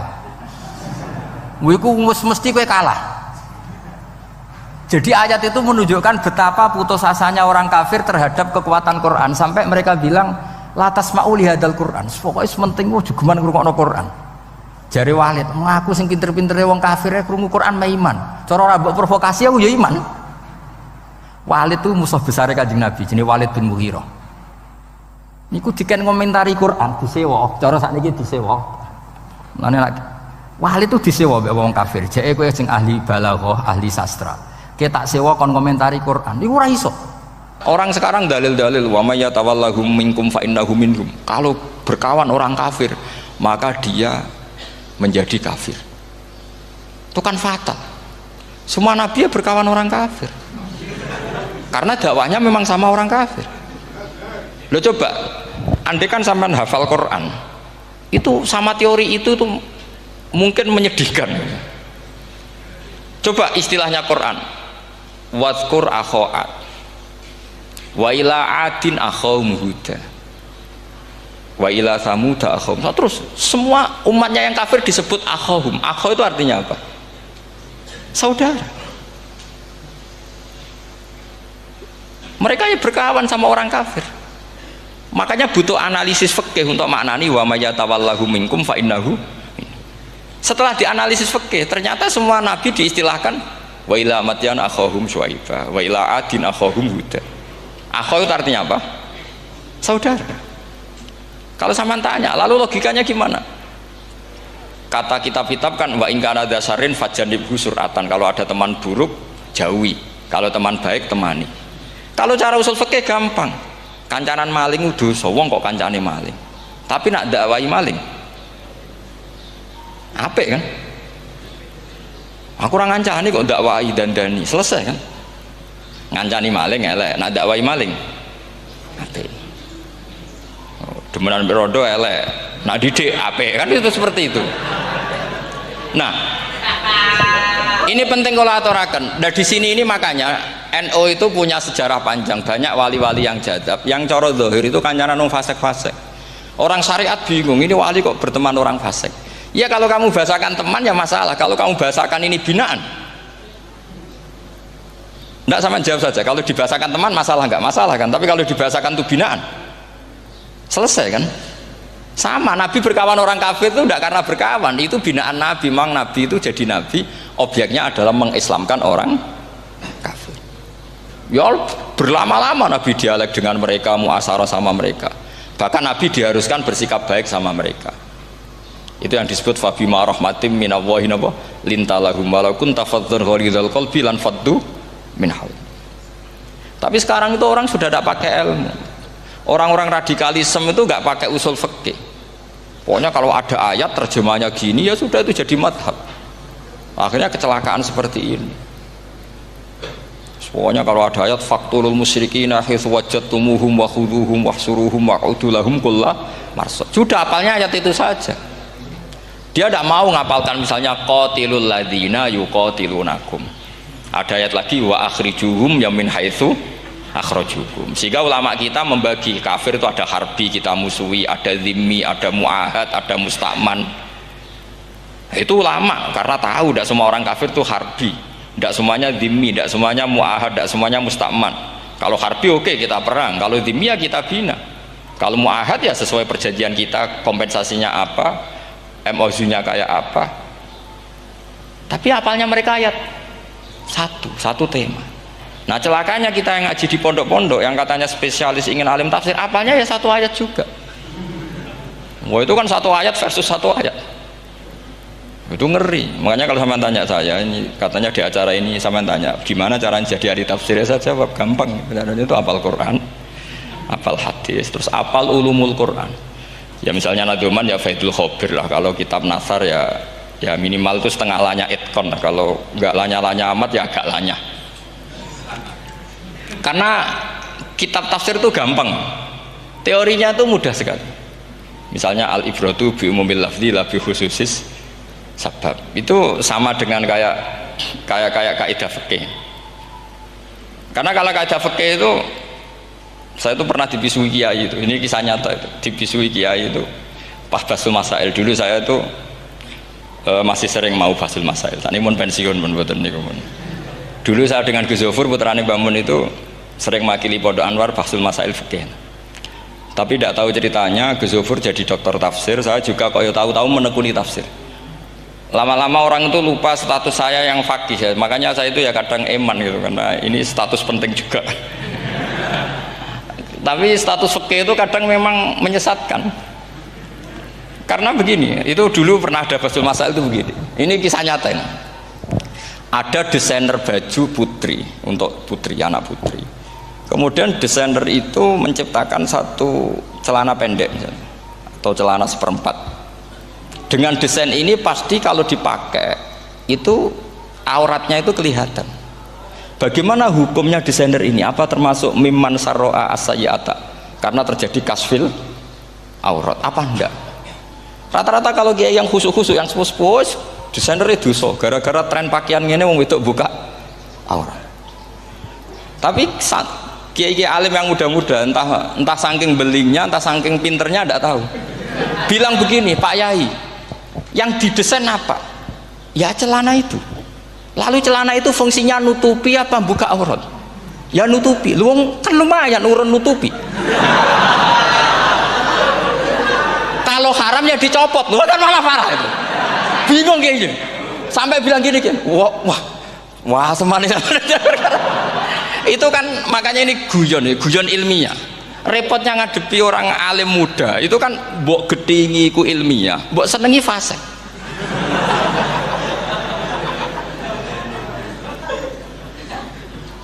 Ketika kiai yang khusyuk tadi tak tanya, kalau desainer katok seprapat, paham gitu? Dia coba yang celana dalam terlalu vulgar itu, paham gitu?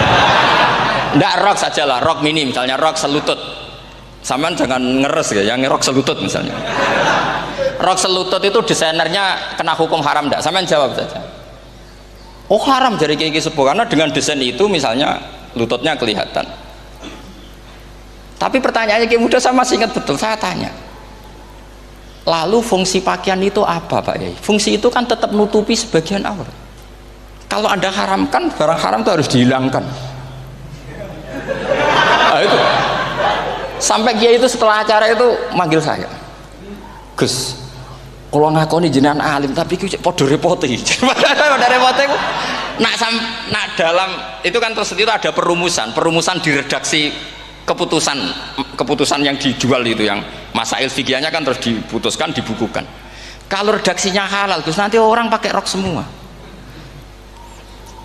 Dan saya balik bantah, kalau redaksinya haram orang nggak pakai rok malah.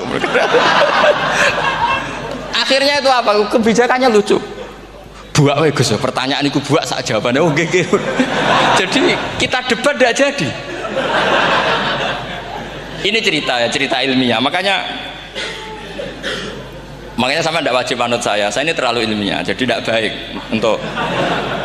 untuk kehidupan kesalian, kurang baik. Jadi ini, tapi ini ilmu, tetap kaidahnya fikih ma la yudraku kullu la yudraku kullu. Jangan kalau tidak bisa nutupi aurat semua, lalu jangan sama sekali. Lho nggih kan kaidahnya kan gitu, ma la yudraku kullu la yudraku kullu. Misalnya Anda punya tetangga nggak mau pakai jilbab, nggak mau pakai pakaian muslimah, kamu tidak boleh bilang munisan raklambinan, tidak bisa. Malayu trokukulu layut napa malayu trokukulu nu layut troku napa. Makanya ini kita harus hati-hati. Nah bayangkan sekarang orang meneliti Quran itu yutrokukulu. Mestinya kalau Anda meneliti radikalisme, ayat yang terkait radikalisme diteliti semua.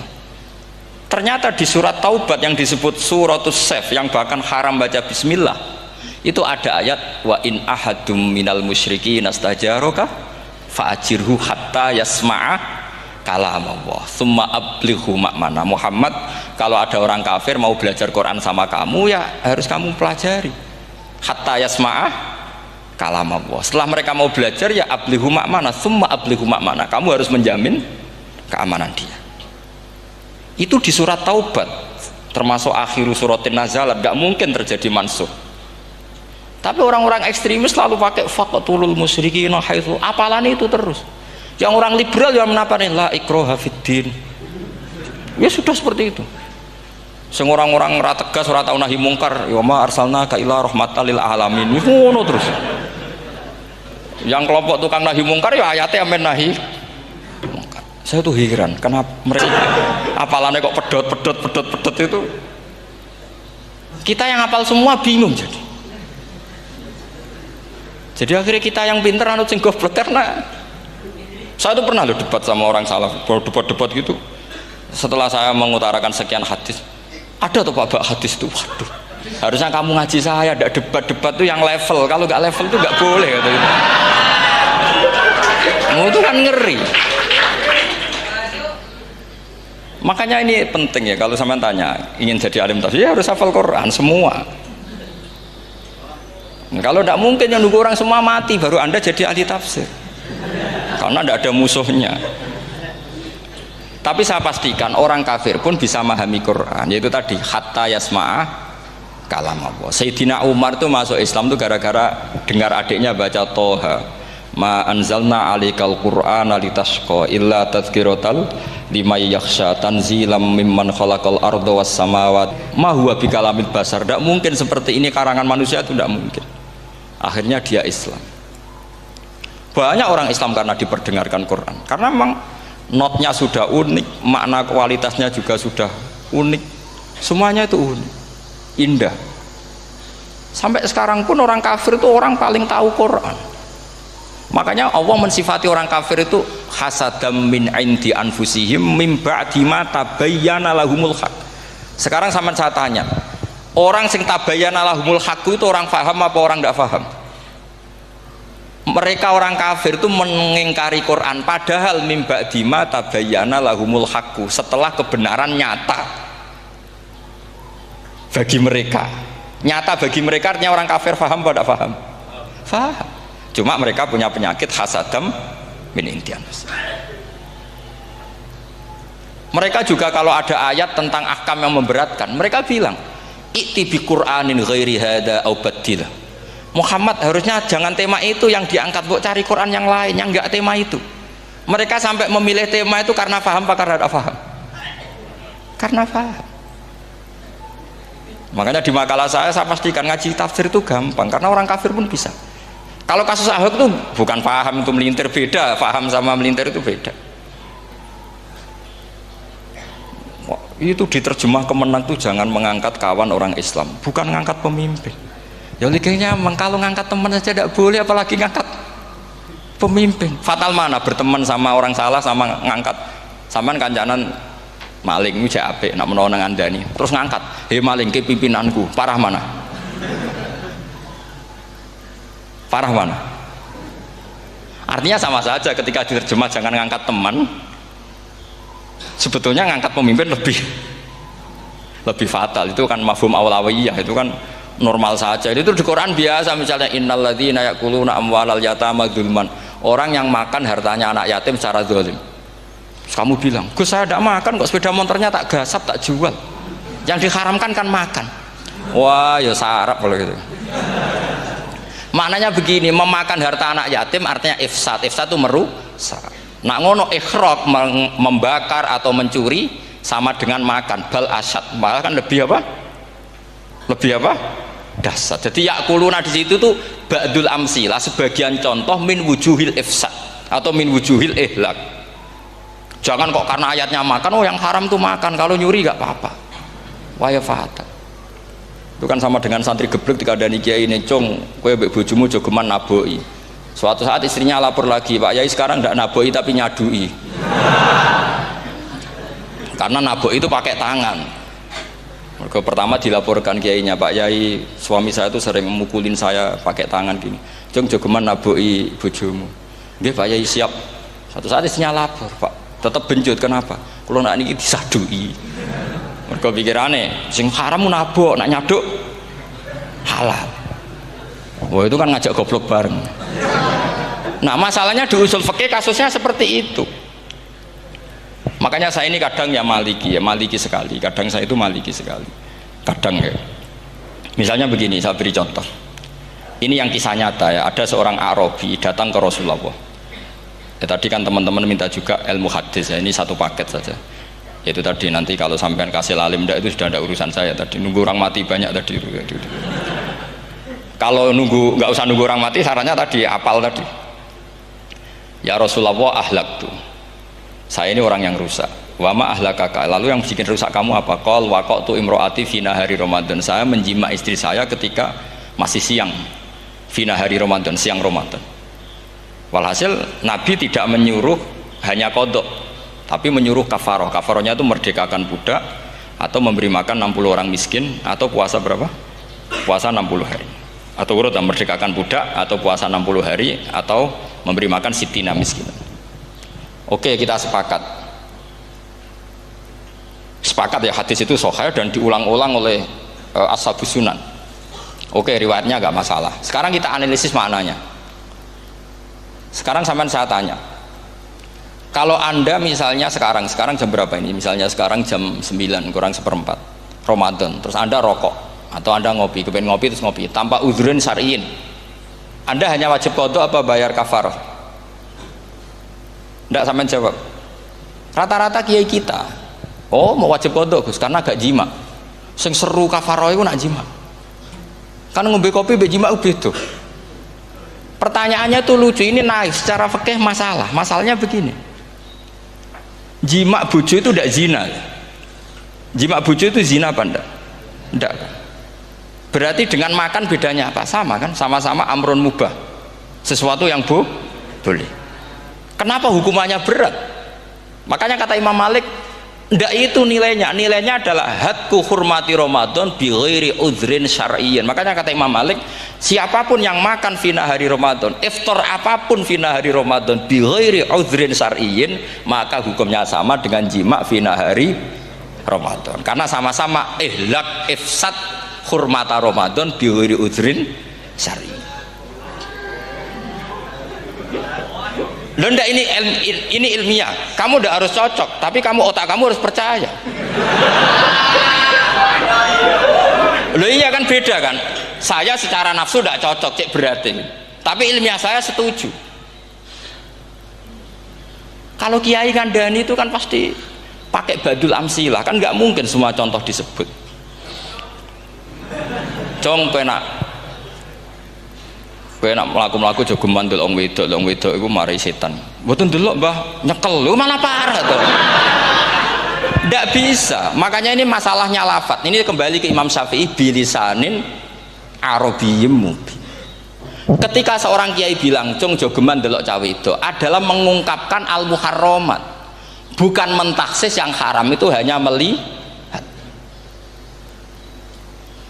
Saya ulang lagi ya, ketika seorang kiai bilang cung jogeman delok wong wedok sing haram, itu semangatnya adalah melawan keharaman, bukan mentaksis yang haram hanya delok. Itu di Quran normal semua, di semua lugat ya biasa. Itu kan sama seperti misalnya seorang mbah ngasih uang cucunya, cung tak kayak duit 100.000, cung gue tuku es, terus gue mendingan nak ragu tuku es haram iki kan ngongkone tuku es, lah kepen putumu mati kan nyeben 100.000 gue tuku es. Ya mulai dulu istilahnya nak mbah ngekek ibu tuh cung 100.000 gue tuku es, cara wong kuno. Nah, maksudnya gue pokoknya umumnya cah cilik senane es cuma nyebut. Ya sudah seperti itu. Sama seperti Quran menghentikan begini. Ini memang salate yang fikih dulu, yang pokok-pokok. Di antara yang nggak boleh dikawin adalah wa antasma'u bainal ukhtaini illa ma qad salah. Kamu tidak boleh menikahi Sri dan Zainab, kakak beradik. Sudah sepakat ya? Fi nikahin wahid nggak boleh al jam'u bainal ukhtain. Jadi mbaknya kamu kawin, adiknya kamu kawin, fi nikahin wahid. Tapi nak ngeduni boleh, berarti kan dengan waktu yang berbeda. Quran hanya menyebut itu. Kemudian Rasulullah zaman Sugeng itu hanya nambahi wala binal mar'ati wa ammatiha wala binal mar'ati wa kholatiha, juga gak boleh menikahi ponaan plus buliknya, baik bulik dari bapak yaitu ammah maupun bulik dari ibu disebut apa? Kholah. Kemudian ulama fikih merasa ada yang kurang, ditambahi lagi. Dua perempuan yang andekan yang satu itu lelaki kok haram nikah, berarti haram jam'u fi nikahin wahid. Misalnya cucu rabibahnya boleh enggak? Enggak boleh kan? Berarti kalau sampean ngumpulkan cucu dan mbahnya fi nikahin wahid juga enggak boleh. Tapi orang yang waras itu tidak akan nyalahkan Quran ketika tidak lengkap. Wa antasma'u bainal ukhtain ila ma qad sal, ini tidak lengkap. Yang haram kan tidak hanya jam'u bainal ukhtain, termasuk mengumpulkan cucu dan mbahnya, karena Quran nggak mau dengan logika tidak waras itu, tidak mau. Taruh saja orang itu rata-rata mbahnya kan umur 70 tahun, cucunya umur 17 tahun, kebayang nggak kamu nikahi sehingga adik kan boleh bareng, pasti kamu milih bareng. Makanya Quran hanya bakas wa antasma'u final ukhtain, karena yang mungkin masih menggugah selera itu dua. Tapi kalau cucu sama mbahnya itu, kalau ada yang masih selera kan ya sarap itu. Tapi fikih sebagai kaidah tetap menerangkan termasuk yang haram jam'u adalah bainal mar'ati wajad datiha. Paham juga maksudnya? Artinya ketika menyebut itu tidak jaminan merangkum semua hukum, tapi ba'dul amsilah. Fa'innal akila yaktafiya bi isyaratil ba'di, karena orang kalau punya akal diisyaroi sebagian sudah paham. Ini penting kalau aturakan. Jadi ini penting. Nah bayangkan sekarang banyak gerakan-gerakan ahli Quran katanya, tapi nggak memahami ilmu usul fikih. Qur'ane ra ono ya wis. Nang Quran ra ono cerita harame asu, nak ngono asu ya halal. Ora ono Qur'ane. Sing ra ono iku tekem ora Qur'ane, kok aneh-aneh kowe.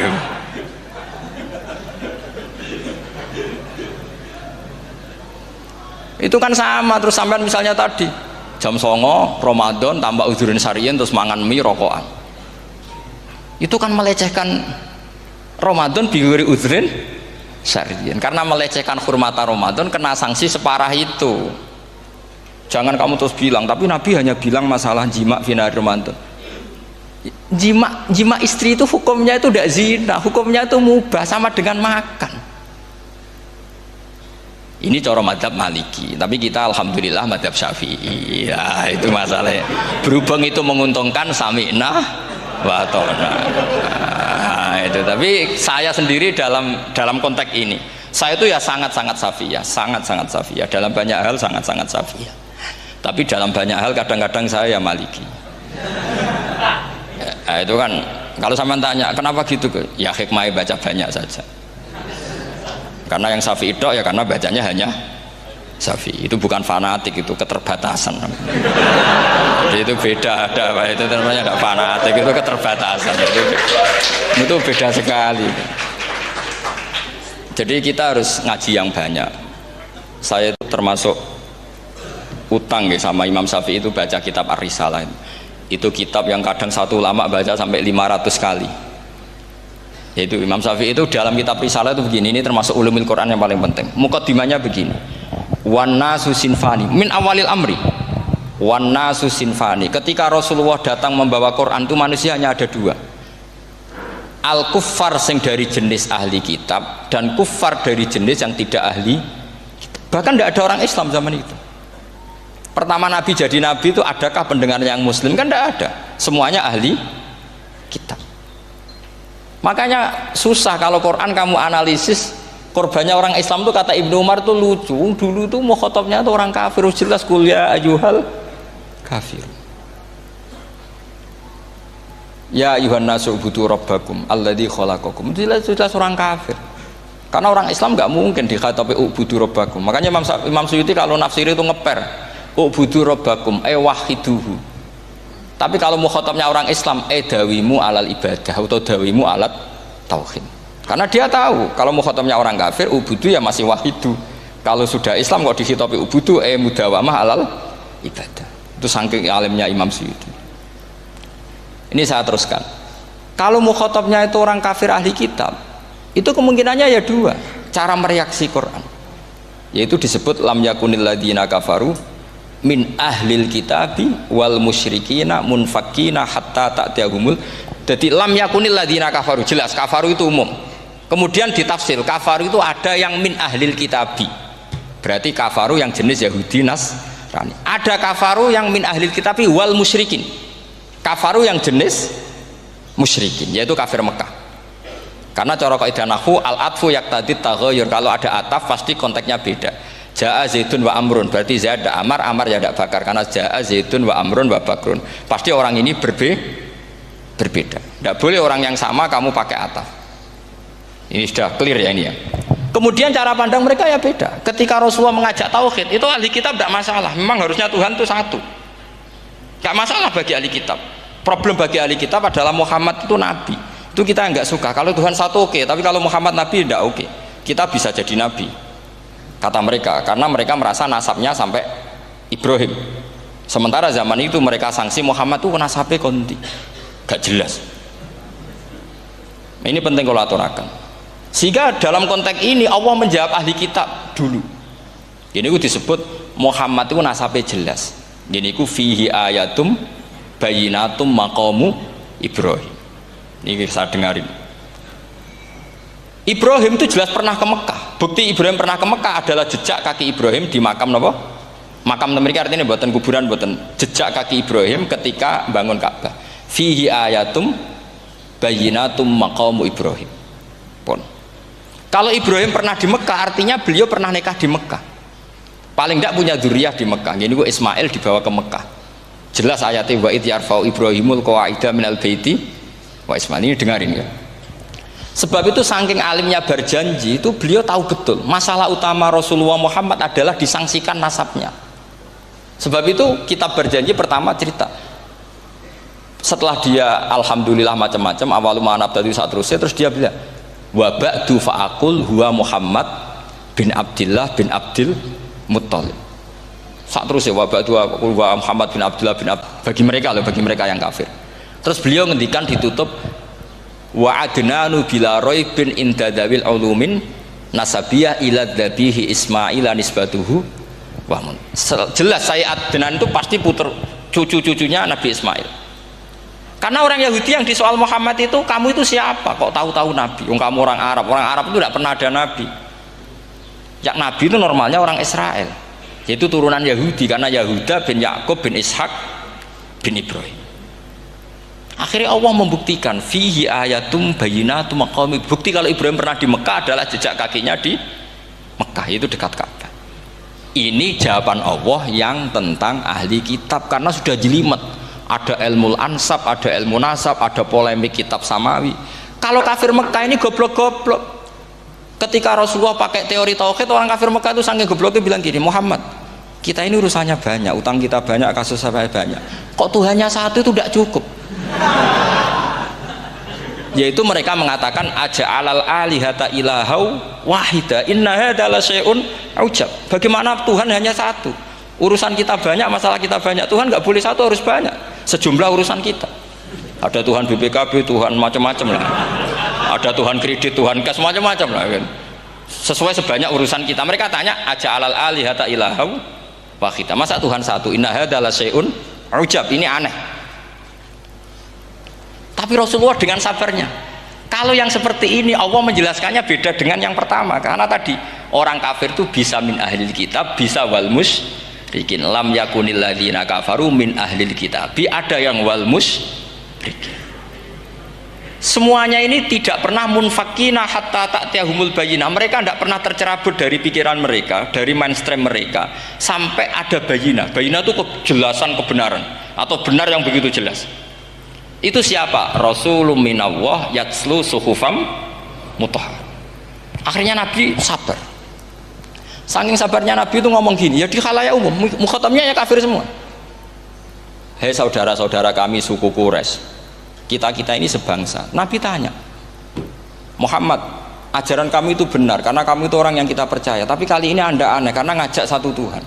Itu tidak mungkin. Urusan kita banyak, satu Tuhan enggak mungkin. Tuhan harus banyak. Kita punya 3 aja kurang banyak kan, banyak punya Lata, Uzza, Hubal. Rasulullah dengan sabarnya ngendikan gini, hei kaumku, kalau kamu jadi pembantu, jadi buruh, senang mana punya majikan banyak sama majikan satu. Kalau majikannya banyak, itu perintahnya beda-beda, seleranya beda. Semua harus kamu lakoni, semua harus kamu taklui karena kamu harus nurut. Wah ya repot mat kalau di majikan banyak, ngerepoti mesti. Rasulullah tinggal nimpali, Tuhan kamu itu majikan kamu. Kalau Tuhannya banyak, perintahnya ya banyak, seleranya beda-beda. Kamu bingung nggak? Wah ya bingung mat, ya udahlah mat satu aja. Akhirnya mereka masuk Islam. Nah itu disebut Nabi itu fatonah, punya kecerdasan artikulatif. Kalau menjelaskan itu masuk akal.